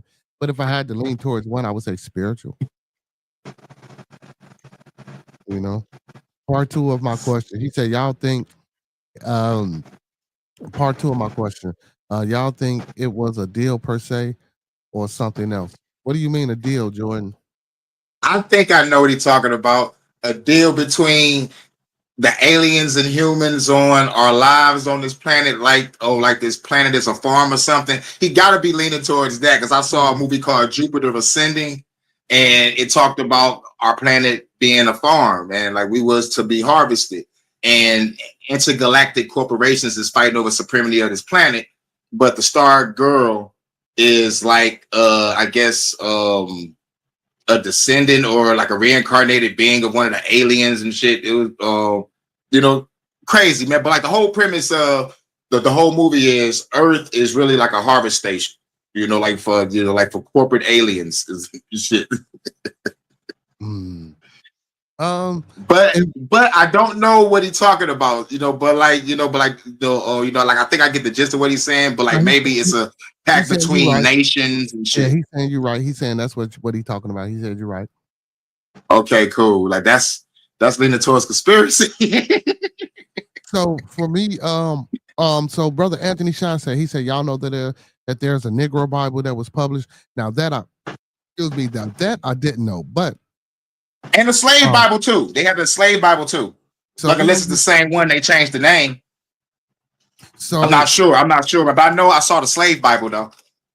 So I'm gonna look that up in just a minute, but I wanted to touch on the deal thing or something like that. So if you read or if you into conspiracies and shit like that, William Cooper, he got a book called Behold the Pale Horse, and Yep. and inside of that book he spoke on was it Roosevelt? Well, was it Roosevelt? Yeah, I believe it was Roosevelt. Um, and it spoke in that book about them having a deal, us allowing them to maybe come down here and abduct so many people in exchange for maybe technology or learning, or in exchange for maybe giving them certain species of aliens to study and things like that. So inside of that book it spoke on that, and also it spoke on about how they came and they said, well, we're the ones that gave you your God, we're the ones that gave you your belief. So, and again, you read that shit, and again, you don't know if, and it could be guided, because you hear about that, and then you hear about this Anunnaki, and you hear about all these other things, and I know it'd be hard to discern because a lot of people don't know how to activate common sense. That's something that you have it and it's innate, but you have to activate it. You know what I'm saying? That shit, just like anything else. You got to reach down and touch certain chakras to activate your common sense. Common sense just don't happen. Even for a motherfucker that you might think have all the common sense in the world, it's something that activates, or it's something that he does or she does to make that common sense project out into the people. But anyway, but again, yeah, that Behold the Pale Horse, it talks about this exact deal that Pastor Kane and Jordan. Now, do I per se necessarily believe it? I don't know per se again, but it could possibly or potentially, I guess. You know what I'm saying? I mean, if we could listen, if motherfuckers can believe in God, I can believe the alien struck a deal. God damn. Yeah, because it all circles back around to the Xenu shit. It's like if Bill Cooper said that in that book, I'm like, yeah, dog. Now, if the fucking Scientology believe in an alien overlord named Xenu, maybe Xenu made the deal with the humans. Put up a church. Yeah. But who knows though? I really don't know. But chill, yo, it could be. It could be. Yo. Yeah, so Brother Anthony said, We see more evidence of alien activity than God activity. So, like, it just, it is what it is. Let me open up this slave Bible real quick. Nasty says, ask Will Smith. He said this motherfucker. He gonna say, y'all is great. Ask Will Smith. He work on MIB and Independence Day. Oh, yeah. It was crazy. I don't want to talk to Will Smith. He's not a man in my eyes anymore. This motherfucker slapped the nigga in front of everybody. Nothing happened. And I'm like, okay, this was an attack on free speech. Because you ain't sue that nigga or hit him back. This was more than just a slap on television. This was a motherfucking attack on free speech. And I went out there and said, niggas gonna be coming on stage doing this shit, everybody. Be on the lookout. And look what happened. They was doing it all in these comedy clubs, but the only thing they highlighted was a Chappelle incident. One nigga had to pull a gun out on a motherfucking nigga in the audience. Like, yo, one nigga kicked the motherfucker.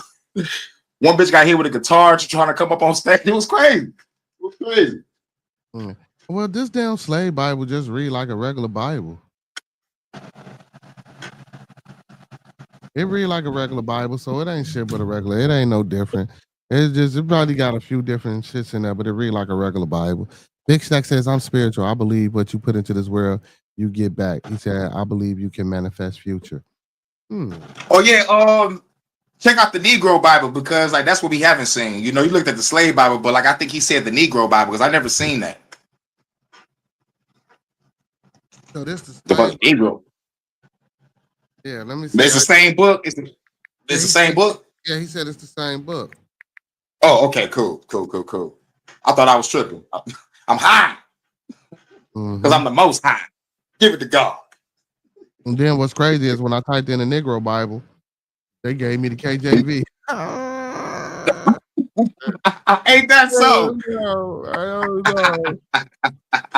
Yes, that was funny as hell, y'all. Hell no.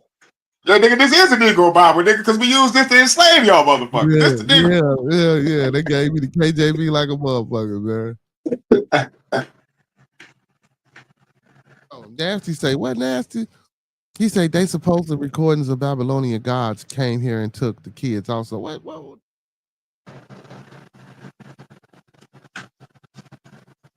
Taking kids? What? Yeah, That was on a movie called The Knowing. That was on a movie called The Knowing, starring Nicolas Cage, and the aliens came down and took the kids. Yep, you remember that? Yeah, the two kids. Yep, the boy and the girl. Yep. Good movie. That was a good ass movie. I'm like, damn, Nick Cage. Okay. Mm-hmm. And I think didn't they destroy the planet though?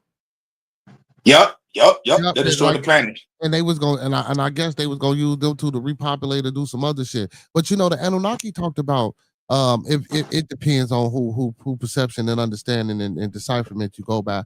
But the Anunnaki talked about, you know, farming humans and breeding humans, and that you know, that supposedly is the oldest story of this happening. You know what I'm saying? Through Enlil and Enki's sister. You know what I'm saying? You know how they couldn't get it right. You know what I'm saying? After the spin, we talked about this last Sunday. Yeah, we did. I mean, but the Anunnaki is actually a people in Ethiopia. So, you know, a lot of times when they talk about these things, you know, so you know, you got the perception or the understanding that also that the Anunnaki are us. You know what I'm saying? We the Anunnaki. Man, people got all type of different understandings about this thing, man. You know what I'm saying? We don't know, but it's always good to talk. It's always good to understand, you know, to try to understand this shit, even though it's crazy as hell. I love this bill. So Anthony Shaw says Scientologists use auditing machines. So that's what it's called, an auditing machine to exercise harmful entities. Yeah, called thetans. That's the name of that box. I knew it was the name of that box. I'm like, damn, what the fuck is the name of that box was? An auditing machine. Yeah. We got on that earlier, Ant, you know what I'm saying?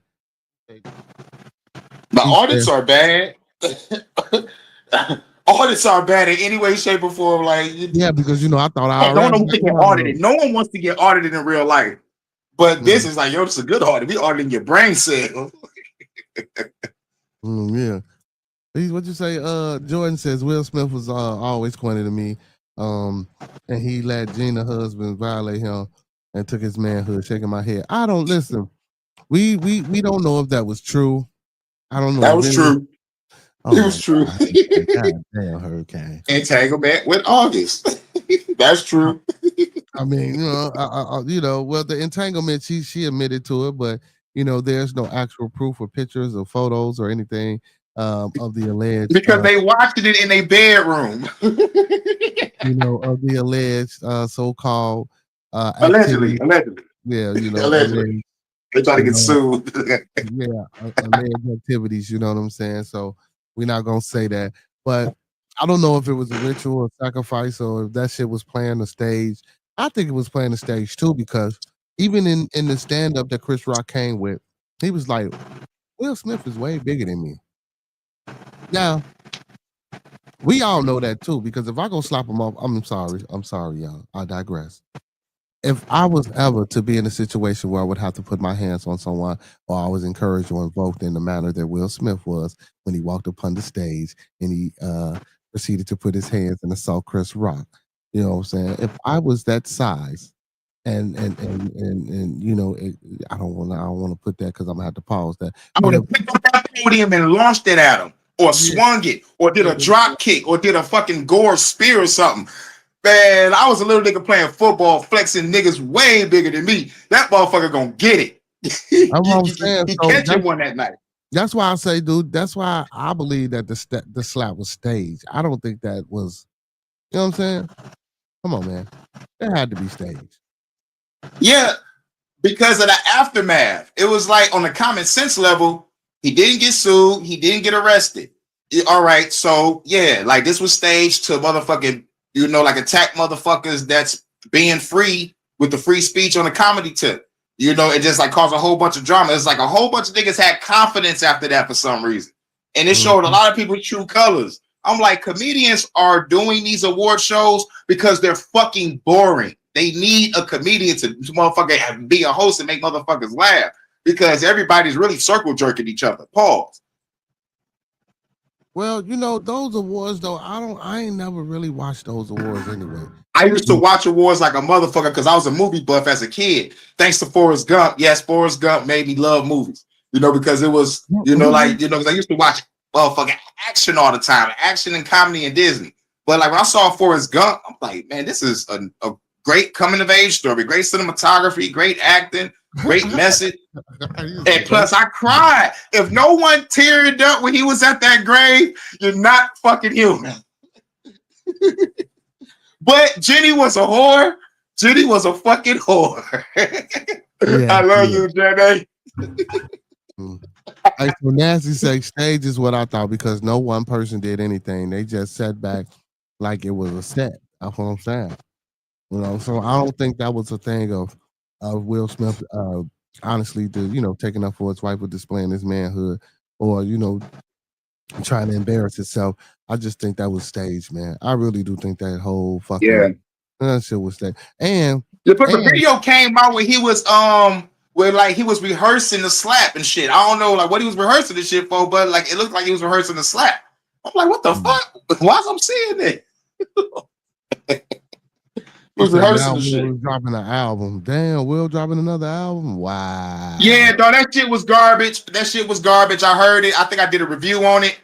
Yeah, that shit was bad. Y'all got to go to my channel and look at I don't know if it's HHN or Celebrity Reviews, but just type in Hurricane JW Will Smith album review.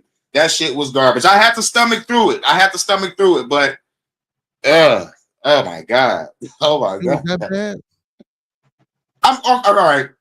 It was like it wasn't bad, but it was bad. But like if I was let's just say a Will Smith fan, if I was still his fan, I'll say it was a decent album. Decent. Well, how can I say? But that shit was garbage. Will Smith latter albums that he came out with, you know what I'm saying, in his later on in his career, I don't really consider those as real albums because I don't think he was into the music. You know what I'm saying? That was just he was into it. He just didn't evolve lyrically. Like I think that's probably what you hear. Like you probably want to hear him evolve because his first albums he expressed his lyricism greatly, but like later on it was all about partying, getting jiggy with it. Yeah. Doing shit for the kids, just the two of us, like he just trying to make commercial hits, get paid, and get the fuck on. Yes, I see where you're going with that type of shit. Like, come on, Will, I know you can do better than that. Because you hear him freestyle, not saying that it's the greatest, but you hear that, you know what I'm saying? In some cases, you hear that passion that he might have still had, but that's why I'm like, damn, it was that bad. Damn, Will. Yeah, because that Joyner Lucas feature. Or the motherfucking Will, I was like, yo, Will fucking cold. He about to drop some shit. And I'm like, dog, nigga, where's that energy that you had with Joyner Lucas? Where is that energy? Like, damn. Maybe it's the Scientology, man. Maybe. Fucking with his brain. It's fucking with his brain. Yeah, maybe it's that Scientology, man. It's like what you say, Nancy said, it's like Will is still a teenager. Teenager again, but born in the trap. Yeah, man, because he dressed up like a young nigga in the videos. I'm like, yo, man, Will, throw the suit on, bro. just like put a suit on, bro. Like you not hood, bro. Wow. I mean, but maybe he was trying to reinvent himself and maybe get a new fan base. You know what I'm saying? But again, maybe true that because like like real talk, like that's what it is because like they seen a whole bunch of Will Smith movies. So and again, like they gotta get it. Maybe it's that Scientology, bro. That shit's strong on them. Man, listen, religion is crazy, man. That shit could be strong. But every time LL came back, he dropped a dog ass album. Like, hey, yo, LL dropped a dog ass album last year, and like they from the same coast, same on the East Coast. I'm like, yo, if LL can still keep that fire and elevate and beat M on the track, he beat Eminem on the track. I'm like, yo, LL Cool J and Eminem on the same track. I heard that track. Slow down, Hurricane. I ain't gonna say all that now. You going a little bit too far. I ain't gonna say I'm on that track. I love him, but yo, I don't even like him. Yo, it's either LL Cool J kept up with M or like LL Cool J destroyed him on that track. Like I'm hearing both sides of the argument on both ends when it comes to that music, but yo, I think LL just killed it. I fuck with LL, but I don't know if he killed him because I heard that was the first song I heard off of. Because I tried to stomach through that LL. I ain't like it. What? I ain't like it. LL was too hard. I think I understand why. It was probably his beat selection. Because it's all hip hop. It's all that, they got that East Coast hip hop vibe. And plus, like, we from the Midwest, like, we like that dark tempo, piano, violin shit. We like that motherfucking fast shit and the motherfucking dark hardcore bang shit. The East Coast is like, he kind of, like, I think it's the East Coast thing. Nah, because I fuck with Griselda hard. Like, Griselda beats. If you're not a Griselda fan, you're not finna listen to that shit. I'm just because that shit hard, man. Like, that shit goes so motherfucking man, but again, if you ain't a diehard Griselda fan, you're gonna be like, what the hell is going on? You know what I'm saying?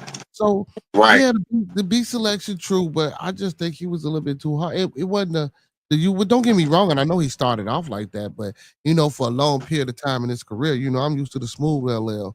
And I think he tried to invoke again. He was trying to reinvent himself. Like, you too old, so I don't want to see that old ass tough guy LL.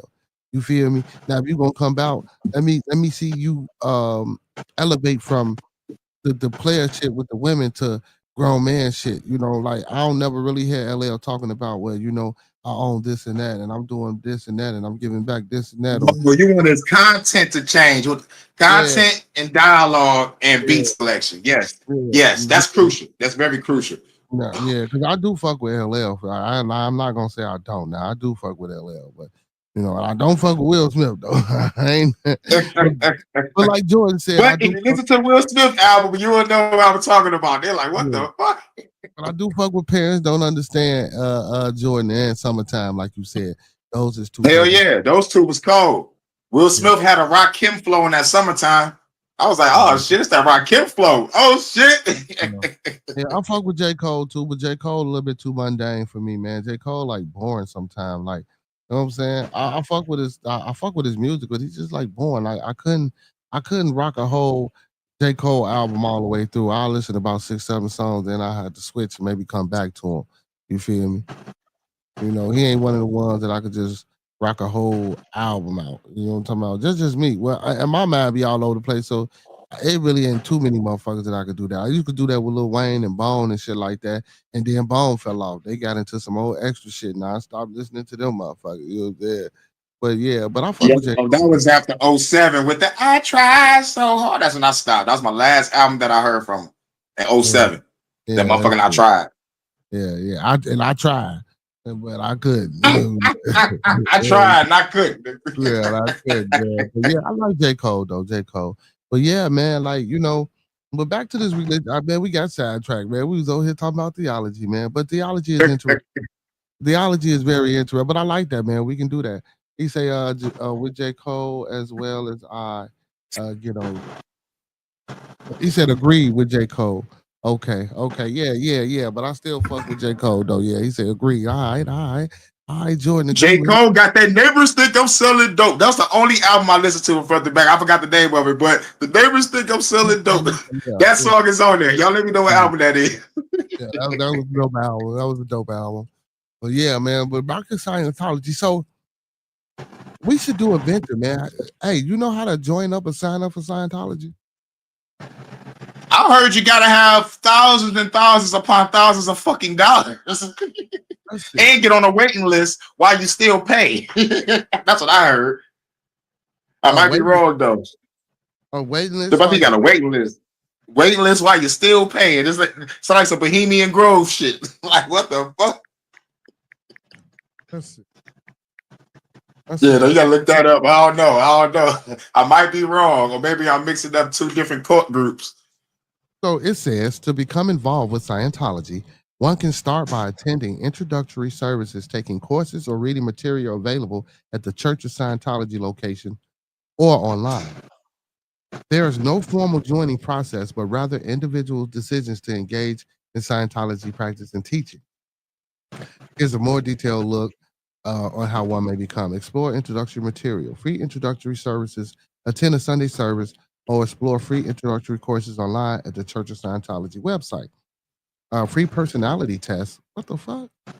Take a free personality test offered by the church to gain insight your own characteristics and how Scientology might be relevant. Read introductory books. Engage with introductory book like Dianetics by Ron L. Hubbard, which explores the mind and how to improve it. Engage in Scientology practice. Take courses, attend lectures, and participate in auditing.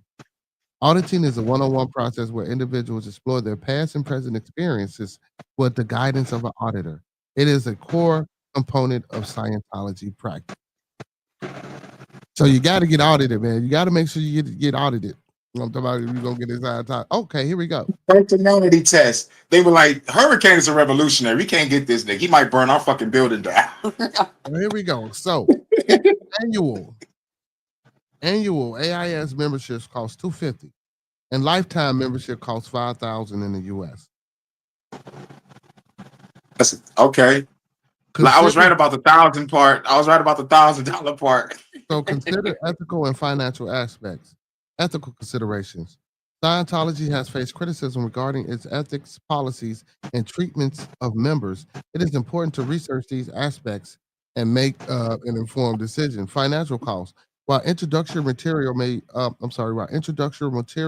and services may be free or low cost, more advanced courses and auditing can involve significant financial investment. Significant. So, in essence, becoming involved in Scientology is a personal journey. Individuals explore religion through various means and decide whether or not to engage with its practices and teachings. There is no single joining process, but there is rather a series of steps one can take to learn about and potentially participate in Scientology. Man, that's some cult shit. That's some cult shit right there. Well, but all this shit is a cult, though, Hurricane. Yo. No. Oh shit, y'all! We got a Scientology church in Chicago. We got a Scientology, and its operation hours are Monday through Sunday. So Monday through Friday is open up at 9 a.m. and it closes at 10. And Saturday through Sunday it opens up at 9 a.m. and closes at 6.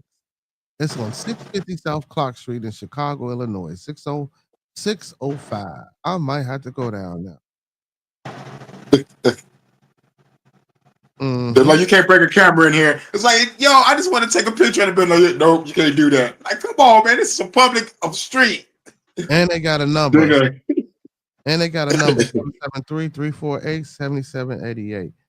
I'm going to call and see what it's about. They got the building. They're showing me inside of the building. So it says Hubbard Dianetics is on the front of the building in Scientology. Look, classroom setting. Okay, what hotel is looking and shit with classroom? A bunch of classrooms. The fuck? It's a bunch of. You know what I'm saying? Yeah, that's crazy. So, which city has the most Scientologists? Los Angeles, California has the largest concentration of Scientologists and Scientology-related organizations in the world, with the Church of Scientology most visible presence being in Hollywood district of the city. Yep, makes sense why all the celebrities is in it. Well, not all of them, but like quite a few. Right, but check this shit out. What religion is close to Scientology? Which religion do you think is close to Scientology? Damn. That believe in alien overlord Xenu or just the regular mundane part? Shit, what could be close? I think, shit, going back to the Anunnaki, like we said, was the Anunnaki or the Sumerians or anything involving some shit with your brain and some alien shit. The Church of Scientology has capitalized on the religion's similarities to Buddhism to win followers.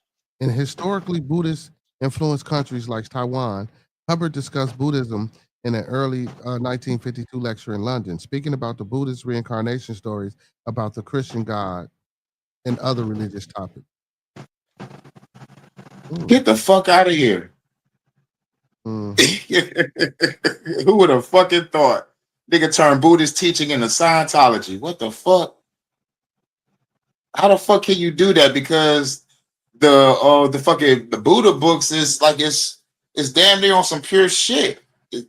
I mean, like it's like the Bible, like when it comes to trying to like know thyself and unlock your mind and like try to reach what's it nirvana or some shit. Like maybe Scientology is trying to fuck with a nigga brain to get us closer to nirvana.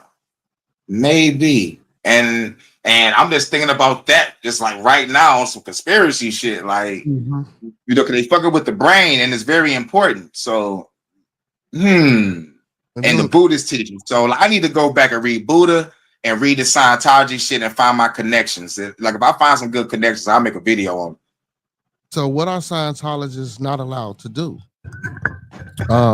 Scientologists are restricted from certain actions, including reporting abuse or corruption within management, engaging in public statements against Scientology, testifying hostilely against Scientology, and disconnecting from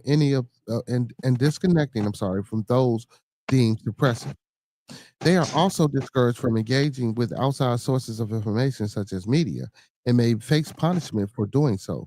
Additionally, they are generally discouraged from having children while in the C organization. Here's a more detailed breakdown. Scientologists are discouraged from reporting wrongdoing or corruption within the church management structure. Scientologists are not allowed to make public statements that are critical to Scientology. They are prohibited from testifying hostilely in public. In public inquiries into Scientology. Scientologists are expected to disconnect from individuals who deem suppressive persons or antagonistic towards Scientology, even if those individuals are family members. Scientologists are often taught to disrupt some code shit, to distrust information from outside sources like media, the internet, as these are viewed as an attempt to undermine Scientology.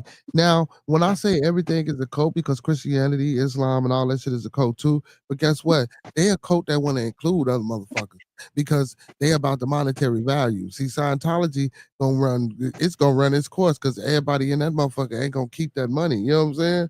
Like, goddamn it, if I keep paying you and I go broke, but hey, and L. Ron Hubbard dead, so who is getting this money? Exactly. Yep, it's gonna run its course eventually. But I'm saying, do L. Ron Hubbard have a foundation that all his money's funneled through, and maybe attached to his family or something like that? Like, we got probably. Probably, but there is a conspiracy theory saying that like he's alive and his brain is inside of a machine. And we was just talking about consciousness transfer earlier. I heard the same thing about Walt Disney too. So when I said about the 2045 plan, Nasty put in the chat that Russia was on that back in 03 and 04. You know what I'm saying? So yeah, People of Mother Russia. Yeah. People of Mother Russia. Those are dying. Block. He say, look up Shelly. Let me see what Uncle P said. Let me put this up on screen. He say, look up Shelly, Miss Gavich, David's wife, and you'll understand this group leader very, Erica.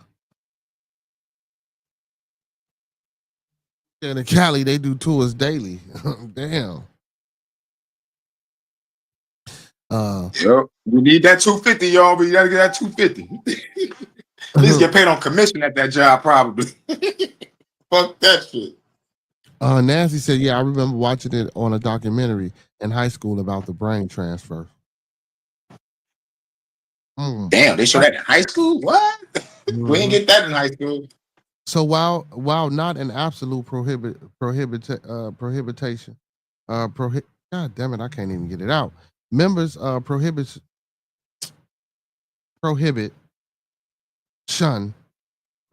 I'm sorry. Members of the Sea Org, Scientology's elite corp, are strongly discouraged from having children. 7 scary facts. Let's get it. Hold on, man. The 7 scary facts about Scientology from Leah Remini's Reddit AMA. So ever since She left Scientology. Leah has been brutally honest about the scary things she witnessed during many years. She was a member with her new series, Scientology and the Aftermath, premiering on Tuesday. Leah opened up even more about her time with the church during the Reddit Ask Me Anything. Reddit asked Leah answers, and we've learned a whole lot. Here's the 7 most bizarre things that we took away from Leah's AMA. In response to a question about Scientology, in response to a question about what Scientology's most shocking secret is, Leah revealed that it isn't the top level in the religion as leaders claim there is. It's all just a ploy to get more money, she wrote. When you reach the top of the bridge, OTP 8, you will be told that God is alive. For LRH, so basically L. Ron Hubbard, Scientology founder, and there are more levels ahead that will cost hundreds of thousands of dollars. There is no Here we end. go. She says there is no end to Scientology. The bridge is basically the scale the church uses to measure how close you are to being on a higher plateau. Well, Leah is saying that there is no higher plateau. You just keep paying and keep reaching for something unattainable. She said Leah addresses a question on the HBO documentary Going Clear, calling it extremely accurate.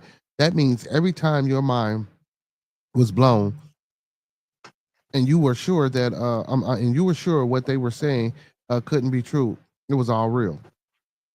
She also said that the documentary cleared the way for her and others to speak out against Scientology, something that she said is different and can be very scary. I thought it was very accurate. She said, I was shocked how accurate it was for not coming from Scientologists, she wrote. She said, I wanted to see more stories about it, how it affected children, the systematic recruitment of members' children. I wish it could only have told the story of how Scientologists give their children to the church. It protects the life source that is continually bolstering the religion. But I think they did an amazing job, and they cleared the path for people like me to speak about it. HBO is very brave in taking it on, as is A&E, as it will be the first network to do a full series about it. Leah revealed that Scientology basically brainwashes you to keep you in the religion. Part of the doctrine, she wrote, is that any information that doesn't come from Scientology source, like outside books, magazine, newspaper, and internet, is forbidden. The church teaches its members that outside sources are lies designed to destroy Scientology by people who don't want others to be happy. Very early on in the brainwashing process, L. Ron Hubbard teaches, here there go that word.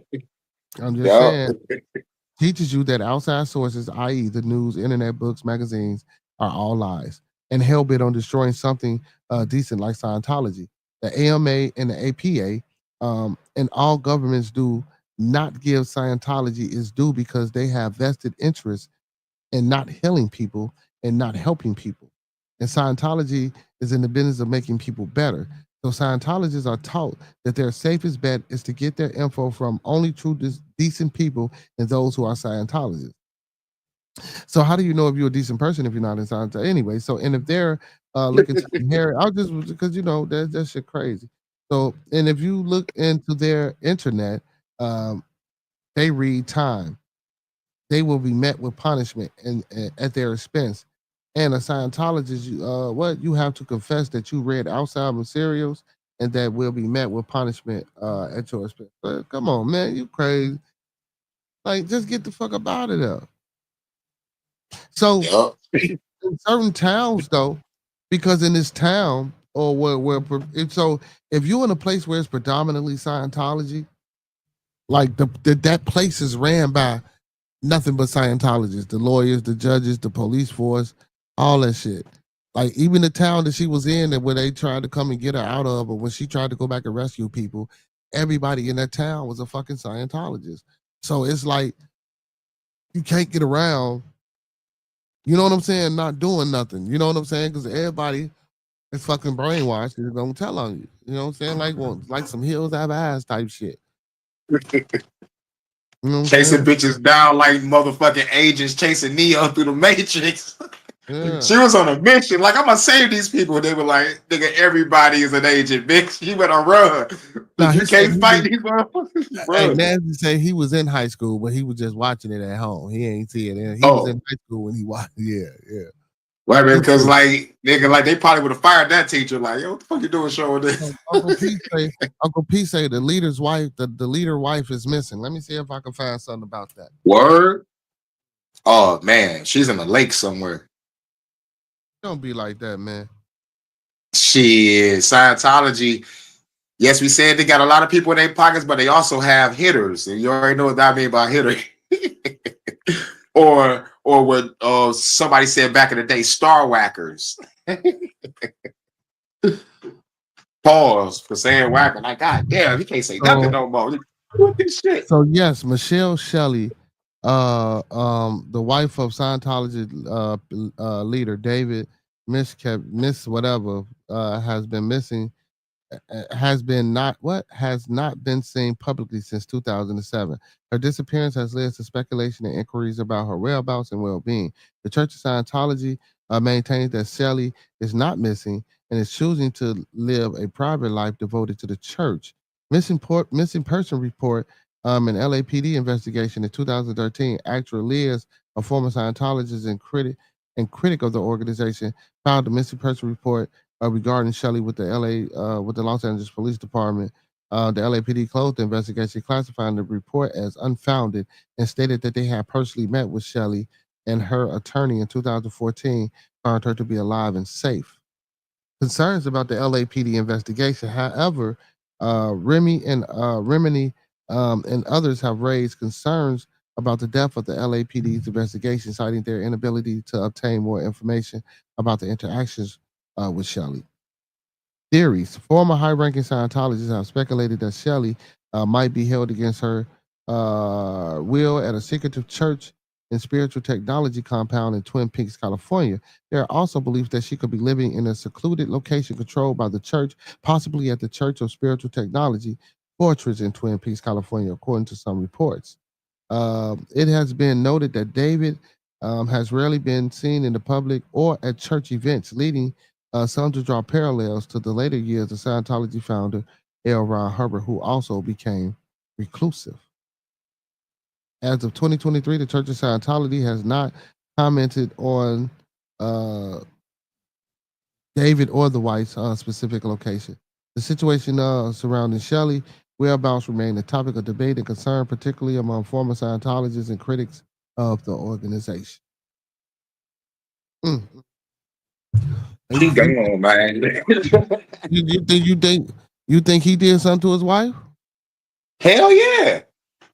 She either motherfucking found out some shit that he was doing and was going to expose it, and it was like, you got to disappear. or she's in a secluded location and this is considered punishment by the church. You know, like he probably punished her himself because he the leader. It's like, look, I got to make an example out of you, bitch. You can't be seen ever again in life. Okay, bitch? All right. You know. Or she probably escaped and she is safe and sound wherever the fuck she's hiding at.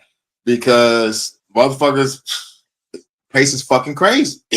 Everybody's involved, cops, judges, lawyers. You running around, you can't trust nobody, dog. If somebody give you a crazy look, you like, oh my God, it's an agent. You dip it. It's fucking crazy. But I think she gone. I think she's a motherfucker in the lake somewhere. Yeah, she out of there, man. So this Negro slave, Holy Bible for the use of Negro slaves in the British West Indies Islands. It was published and printed in 1807. It was in London, printed by Law and Gilbert, St. John Square, Clerkenwell, 1807. Damn. Yep. In the West Indies. In the motherfucking West Indies, all those islands. You know what I'm saying? He say, why would why would you hide her?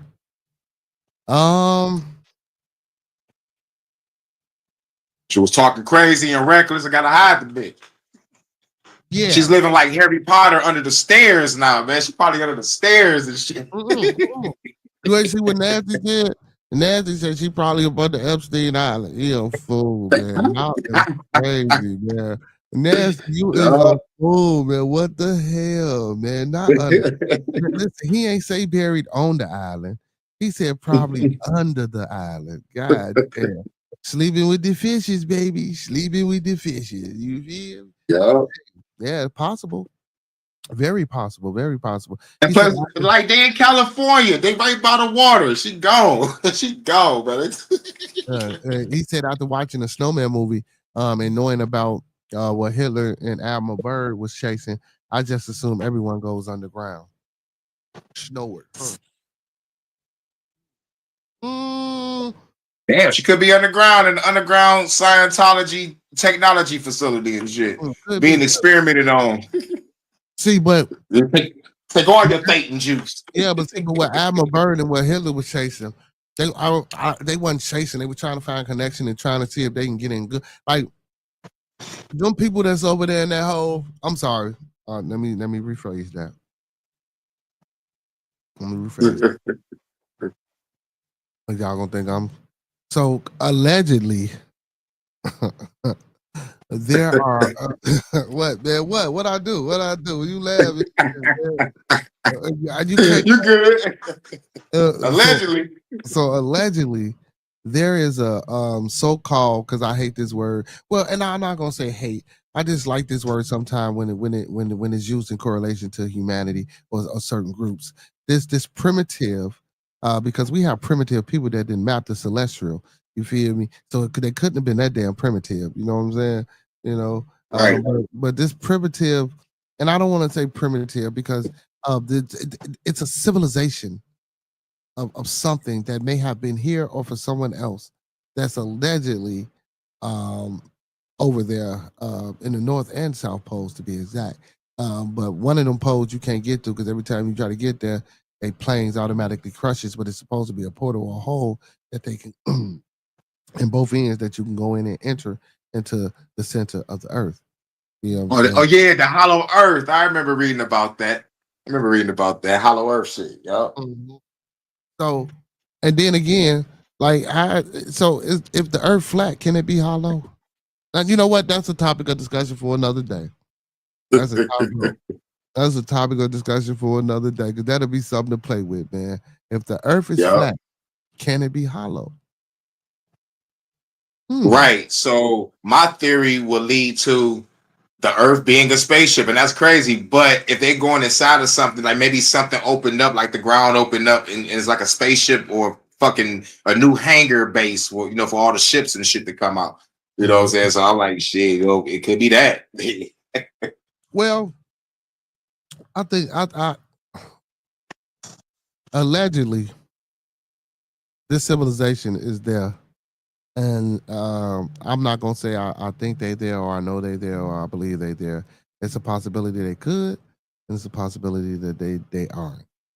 And what I don't believe is the contact situation. I don't believe that we make contact, and I think that's what the mission is to try to make contact. And I think they tearing shit up over there. That's why all countries and provinces have a treaty about nobody going over there. I don't know if it's anything outside of them ice walls, because guess what? That ice wall can't be that goddamn big if you're in a plane, man, because you can automatically just fly over that motherfucker, right? And if it's a wall, you should be able to land on top of it, right? And go and get a machine to drive to the end of that motherfucker, right? And look over it, right? Yeah, unless they got motherfucking gun sniper towers all over the goddamn place, or like some motherfucking invisible laser beam somewhere. But there's something over there. If everybody in the world leaders can all agree on one thing, instead of healing the world, y'all want to protect some shit or fucking hide some shit. It's crazy. I don't know what's going on, but yeah, that shit deep. And so with the Scientology wife, he said it's deep. So with the wife of the Scientologist, Uncle P says it's easier to produce her and remove all the rumors, but they chose a black cloud cover-up. That's true. And listen, let's, for the sake of this, just right now, let's try to keep it simple, right? Let's just say this Scientology shit is something that it's hard for her to bear. Or motherfuckers after her or them for, you know what I'm saying, not paying a debt or not doing something. And he felt as though, let me have my wife. They can get me. Well, let me have her. You know what I'm saying? Because she can't deal with all this. And she chose to make the decision to go underground and not deal with that and let him deal with it. You feel me? Or he made that decision for her. Well, it's going to be a lot of motherfuckers coming at me for this. You know what I'm saying? So maybe, it's safe if, maybe you disappear for a minute. You know what I'm saying? And let's just say that happened. Well, how about that? Could we? Forgot about that one. Yeah, I forgot about that one. I'm gonna give that at least 10 or 15% chance. Because it's possible. Because it's possible. Or how about she was never a real wife in the beginning and she could have been a robot and she getting reprogrammed before she resurfaces again. Yep. Or on that same level, she could have been like a fake wife that was paid for. Yep. Woo, that's deep. Pause. You know what I'm saying? I mean, it's very plausible that there's some funny shit going on too. You know what I'm saying?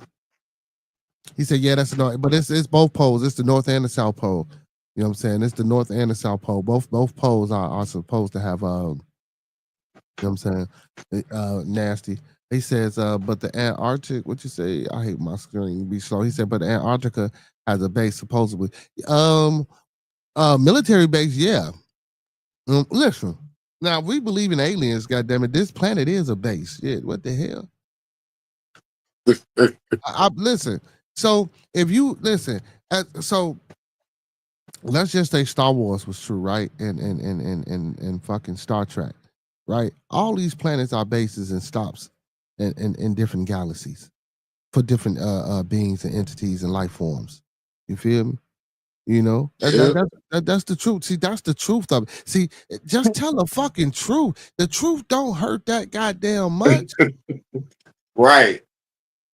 He said aliens are lean. He said, if anything, the fallen angels, it's the fallen angels. If it's not them, it's all a lie. Aliens aliens could be humans from other planets. But he said, but what happened to all the other planet populations? So again, this is not the only solar system. And if we are aliens to this planet, let's just say for the sake of this conversation that, all people and all ethnicities are alien and not from this planet. Maybe our planet got destroyed and we found another place to cohabitat, or maybe there are different galaxies. Again, if you're I'm not going to say if you're outer stellar galactic being, because again, when you go up in the sky and you break a certain atmosphere, you in space. Y'all got to remember, we already up in the motherfucking sky. So stop letting that fool you. I think that would be confusing people. Well, people don't really realize it. You got to break the firmament in order to get into outer space. You feel me? So if you're that type of entity or that type of force or that type of energy, traveling, open up portals, machinery, technology, advancement. Like how we trying to transmutate and transform into these third, fourth, fifth level beings. It's already happened for them. Maybe they in another galaxy and they traveling, and we got here and we stuck now, and we stuck and lost our powers. How about this? We done lost our power due to the fact that we're on a planet that doesn't adapt or give us the capability to access and use our shit. Maybe this planet is outsource type kryptonite to us. You know what I'm saying? I'm just talking, man. Y'all ain't got none of that. That shit made me think of the movie. I think John Carter, and John Carter like went to Mars, and like the physiology of the human made him stronger over there in that atmosphere and shit. You made me think about that movie. I'm like, yo, man, that shit, yeah. That shit could be. It could be, like fucked up here, because you go back to Superman too.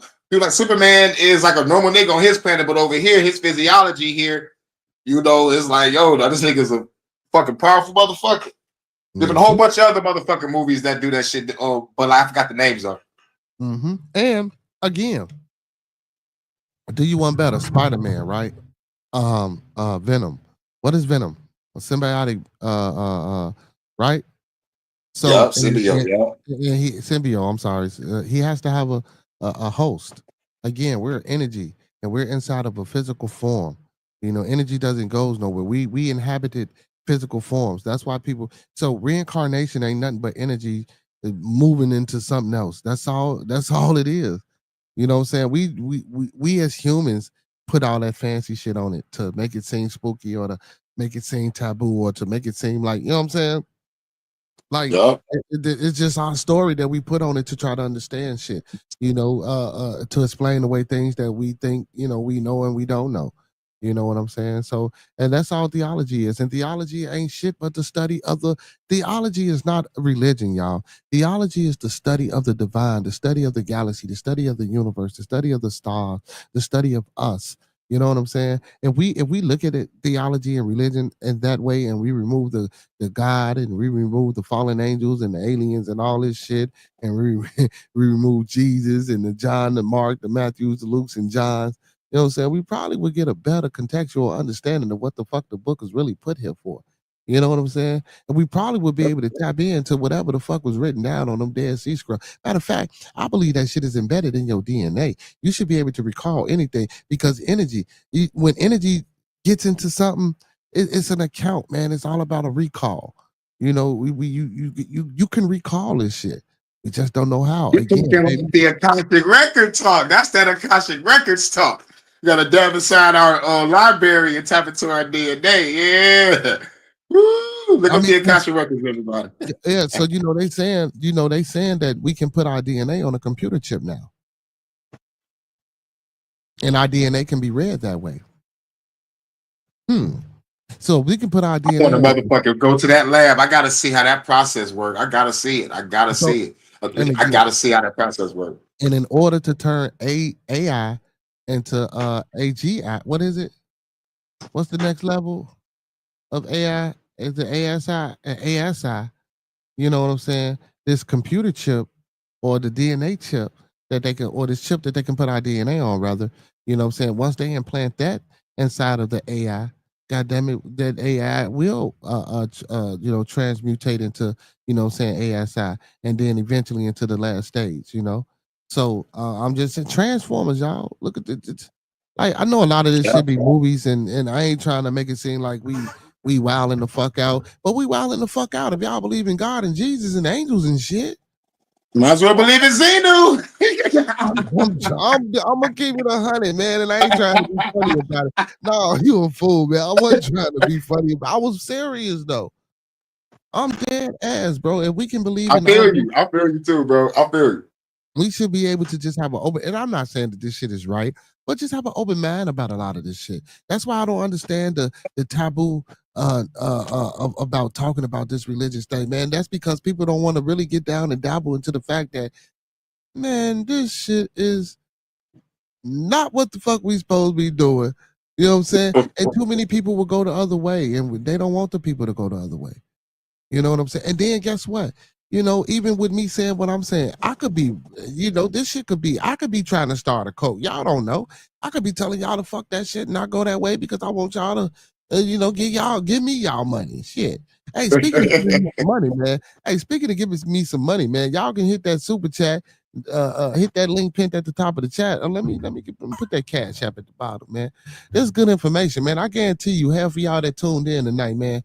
Y'all might have knew a little bit, but y'all ain't know as much, man. And then the interesting perspective Pastor Kane and the Bishop one has given tonight has been tremendous. And also, man, big up to Brother Master Teacher for hitting the panel, man, for giving his insight on things. You know what I'm saying? So, yeah, man, the impact of the conversation has been most definitely divine and most definitely informative. You know what I'm saying, to the people, man. And this is what I like to do. I like to just offer an open mind and offer a different viewpoint and perspective.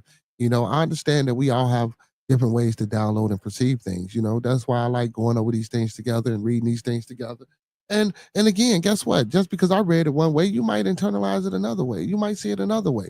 And that's okay, because guess what? That's why I say this is an open platform. And like Hurricane say, well, damn, maybe I need to go back and but I'm just, and a lot of this is off the. I don't want to say off the top, but because I didn't receive downloads previous, so I'm just recalling, you know what I'm saying, information and just bringing it back. you know. And the one thing I want to touch on with the talk, that master teacher was saying, I don't necessarily like how he put that talking shit, because because in order to teach, you got to talk. It's all about the application. I think he should reword it, because you still have to talk out the application if you're going to teach it to others to survive. You know what I'm saying? Like, in order for me to teach you how to program and to teach you how to hack and to teach you how to, I have to talk it to you. I have to tell it to you. Now, of course, you got to know what you're talking about in essence. So, of course, say that. Say, we have to get educated instead of just, knowing half of it, or, maybe what you know how we say, we like to N-word rig shit. You know what I'm saying? And that's cool too. But again, let's get a common knowledge of something. You know what I'm saying? We got education out here for a reason, even if it is misleading. God damn it, go down that rabbit hole and see what you can come up out of it and pull and put together and bring back to the people, because you might have a different experience and you might be like, well, damn, you know what? They was half right on this, but it ain't matching up to this. And now maybe your mind working to where, okay, well, let me try to figure this out. And again, I don't think we know shit at all. From me to Pastor Kane to motherfucking what's that man name, Stephen Hawkins, to what's the black guy name, Neil. I don't give a fuck. The physicist that Miss Vanna Black put in the chat earlier. I don't think none of them know none of this shit and what the fuck they talking about. All this shit is speculation. Because if it is a guy, what if he snap his finger and make everybody dumb and stop all this trying to figure out shit? Shit, he did it before the Tower of Babel, made everybody change their language and had everybody confused. And then again, it probably won't happen. But I'm just, I'm just trying to, man, shit. Giving the people just a like I say, Pastor Kane, just a different insight on shit, man. And then I like your revolutionary approach, but we still on the same page. But I like that revolutionary shit behind that, bro, because we need that, man. You know what I'm saying, man? The people need to come up. Listen, man, whenever we going live on Bearded Conversations on Hurricane JW, man, y'all need to be tapping in, getting this good information, man. It might sound a little bit radical, fanatical, or whatever the case may be. It's all about embedment and encouragement of our people. You know what I'm saying? That's the only reason why we come together and build, and talk about any of the various subjects that we like to discuss here. You know what I'm saying? Right. Uncle P Uncle P gonna say Antarctica is off limits because of the ruins. What ruins, Uncle P? He say saying that makes me nervous. So I think there's a lady over there asleep, but they say it's a mountain, but like it's in the shape of a lady. I don't know where it's at. I don't know if it is in Antarctica, but there's a fucking mountain in the shape like a lady laying down sleep or some shit. Like, yo, that shit looks scary. So energy does shape the fabric of space. So fuck it, man. If you go over that wall, y'all, it ain't that it's continents over there. It's just a whole nother place to fucking live. And guess what? Guess what's over there on that side of that wall? You got dinosaurs, you got all type of creatures, you still got you got all time existing at one time. Now, time doesn't exist because that's just a narrative or just a propaganda that we promote to each other to try to understand what the fuck we living in. But it's like, so, like, say if I was to blow a bubble and whatever is inside of that bubble exists, right? And you know how sometimes bubbles latch on to each other? Yep. Yeah, you know what I'm saying? But, and in this case, like right now, these different paradigms, they existing right now. You dinosaurs are walking across us as we speak. Motherfuckers in the 1950s are still living and doing what they was doing in the 1950s, walking past us as we speak. But over there beyond that ice wall where Abraxas resides, you know what I'm saying? And Abraxas look up, I know you know who Abraxas is. But where he resides, there's a whole nother land over there, man. They living in harmonious fucking bliss. The dinosaurs, goddammit, the people, the humans, you know what I'm saying? Everybody. You know what I'm saying? Your old similar, the Atlanteans, they over there. You know what I'm saying? You got mermaids over there. You know what I'm talking about? See, they don't want you to know about all that. You know what I'm saying? Everything, they might not be called what we calling them, but they over there. It's a whole nother land, a whole nother place to live, a whole nother abundance of shit. And guess what? It ain't cold. And it's sunny all the time. It's sunny all the time. I'm just giving y'all a little bit. I ain't gonna even go into all that extra shit though. You feel me? Yep. Yeah, man. Yep. Because like they got videos online, they got the map showing it and shit. I was like, damn, this is some of them ice walls is fake. They made that. Let me be quiet, man. We can't do too much. I'm sorry. We supposed to be there's a lot of maps. There's a lot of yeah. Well, there's a lot of maps for this we shit. supposed to be talking about theology, man. You gonna get us shut down in this motherfucker, Uncle P. Yeah, but it is some ruins over there. You know, it was a great battle, nuclear battle. You know what I'm saying? And man, I'm trying to tell you, man. Motherfuckers got up out of there and they came on the other side of the wall and started civilization over here. You feel me? But man, but again, these are alleged stories and myths and things of that nature. You know, these things might be true. These things might not be true.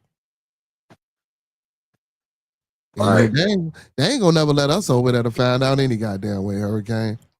Right, because I don't want to see a nigga with his eyes and mouth on his stomach. No head though. The fucking eyes and the mouth is on their stomach. I mean, man. Hell no. Nancy said Chat GPT, it's learned about 92% of all information.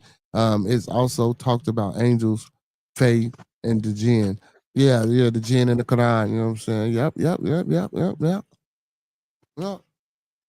So the Bible, I don't watch them. Listen, I'm not religious. I just think out of the sanctum, I just think out of the Saturn cube. So Saturn is actually Ceres or what the fuck, Saturnoon or Setinoon or some shit. I can't pronounce it the right way, but that's where Saturn come from, man. Like all that shit, man. That's how they named the planets, man. They named the planets out the people that was already here, man. You feel me?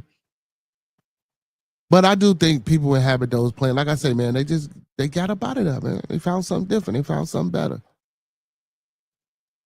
We said everything I learned, I still know nothing, or I still learn nothing. We said sorry for the typos. Yeah, I'm like, yeah, because I'm like, what the hell is he saying? What the hell is he saying? Uncle P said he said all the time is what I read about. Uncle P said I said enough. He said I ain't saying no. He said all the time. Oh shit, Uncle P. Hey man, Uncle P said it's ruins over there, man. Y'all better get over there. Let's go check it out, Uncle P. I'm willing to go. He said all the time is what I read about. Read about it. He said that's where the elite are also supposedly from. He said the cube is a structure. All of the world. Oh no, I'm sorry. I'm gonna get to that. He said the cube is a structure. All the world is what I'm referring to all over. Okay, I got you. But yeah, you know, they do say there's some ruins over there. You know what I'm saying? Outside of that wall. And you know, that hole with allegedly you know, the military over there investigating, you know what I'm saying, the civilization. You know, it's crazy, man. It's crazy. Hey man, we ain't getting no Pastor Pippin and Archbishop tonight, man. I wonder why. I don't know what was going on, man. But it still was a pretty most definitely awesome stream, man. Like we got into Scientology a little bit. Not like how I wanted it, but guess what? I think I'm gonna call this number, y'all, in the morning while I'm on my way to work and see if I can get into this church, this Scientology church. You know what I'm saying? I think the first charge is 250. You gotta have 250 on. You gotta have 250 on deck. Yeah. But see, I'm gonna try to see if we can get a waiver for some shit on this 250. You feel me? I'm gonna tell them, yeah. I'm talking about, yeah. We gonna try to see. Right? We might get in. He said they accept everyone. The shit, every religion accept everyone. Shit, you know. I'm talking about, especially if you paying. Shit, Nancy. We know. Hey, if you paying, everybody accepting you, man. But look, man. I enjoyed myself tonight here on Bearded Tabernacle, man. Good information, man, that we provided, good conversation and discussion, man, that me and brother Pastor Kane gave to the people, man. Pastor Kane, man, you know what I like to do every night before we get up out of here, man.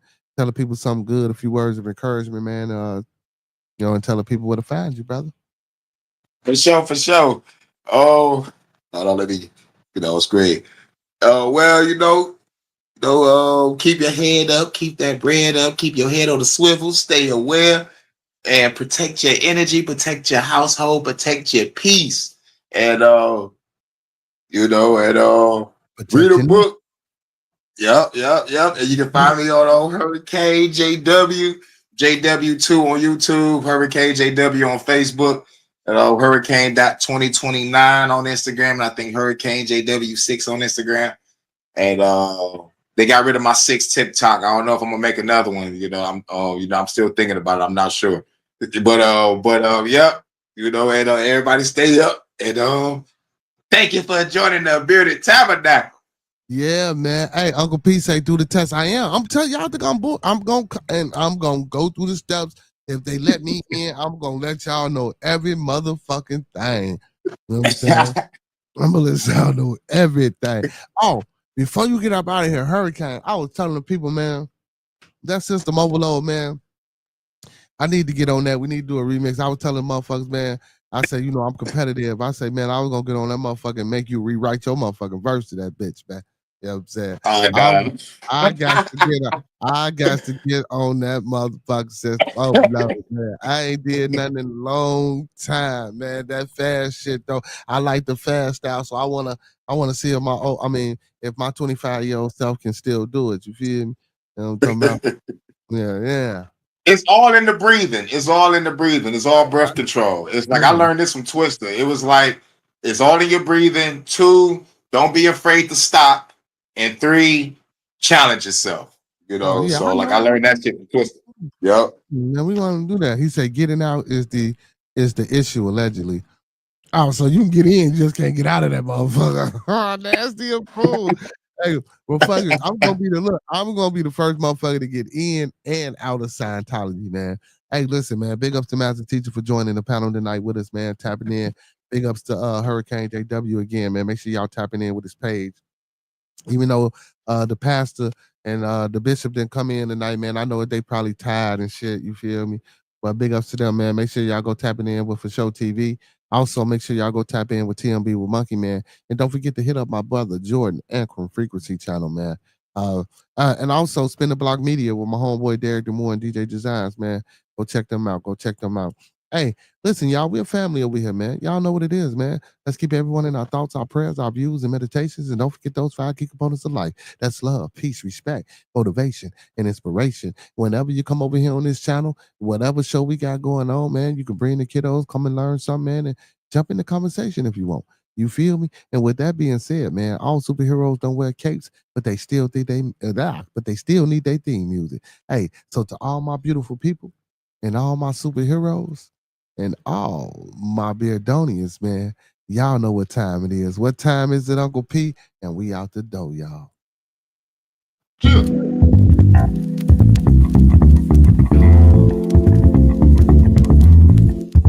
Man. Yeah. I'm trying to get a job. He won't even pay. Hard work and dedication. Ain't no judgment. We just have a conversation. We gonna get a redo. I tried to interview him one night, but we gonna redo it though. Because he was having technical difficulties. So we are gonna redo that interview with Kane, Jordan. It's different on the side. Cook and kick and karate. Come and get high, cause everybody here is invited to the party. Y'all niggas smoke, cook. Cause I know about Marley.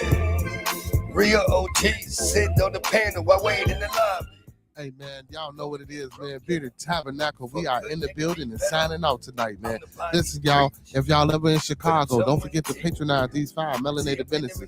In Chicago, Pizza, Dance, Soul Food and Bakery, Cafe where grown folks play, Urban Lust Cafe, and if you get sick, the House of Health and Wellness, y'all. Y'all know what it is, man. Don't meet us here, beat us here. Same black time, same black channel. Talk black to me, y'all. What you get paid? Champagne and bubble bath. That is all fantasy. Niggas rather hear word the fuck you been or what it is you gon' be. Y'all know I don't like using that word black, but it sounds good right there. You know what I'm talking about?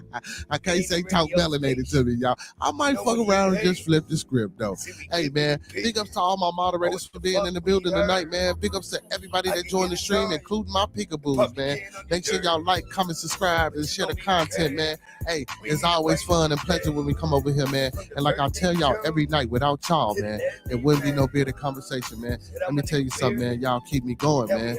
Hey, shout me out. Y'all keep me going. And I hope, and I do hope that I keep y'all going as well, man. Whenever we come over here building and talking, man, it's all about good energy, good vibe, and not necessarily always teaching, but just learning together and growing together and doing better and being better, like Cito said, man, in the song, man. And don't forget, man, always learn how to love the ones that love you. Always know that you ain't never been richer in life than you are right now, man. So seize the moment and take the opportunity to be great and be better than what you are or what you were yesterday, man. You know what I'm talking about? Hey, and don't forget, man, when we come together, man, we always meet on a level. And once we're in each other's presence, may we always be humble and plumb. And when we leave each other's presence, may we always part on the square. With that being said, family, some more to be, so may it be. Peace, and I love y'all. Good night. Hey, Uncle Pete, we out, baby.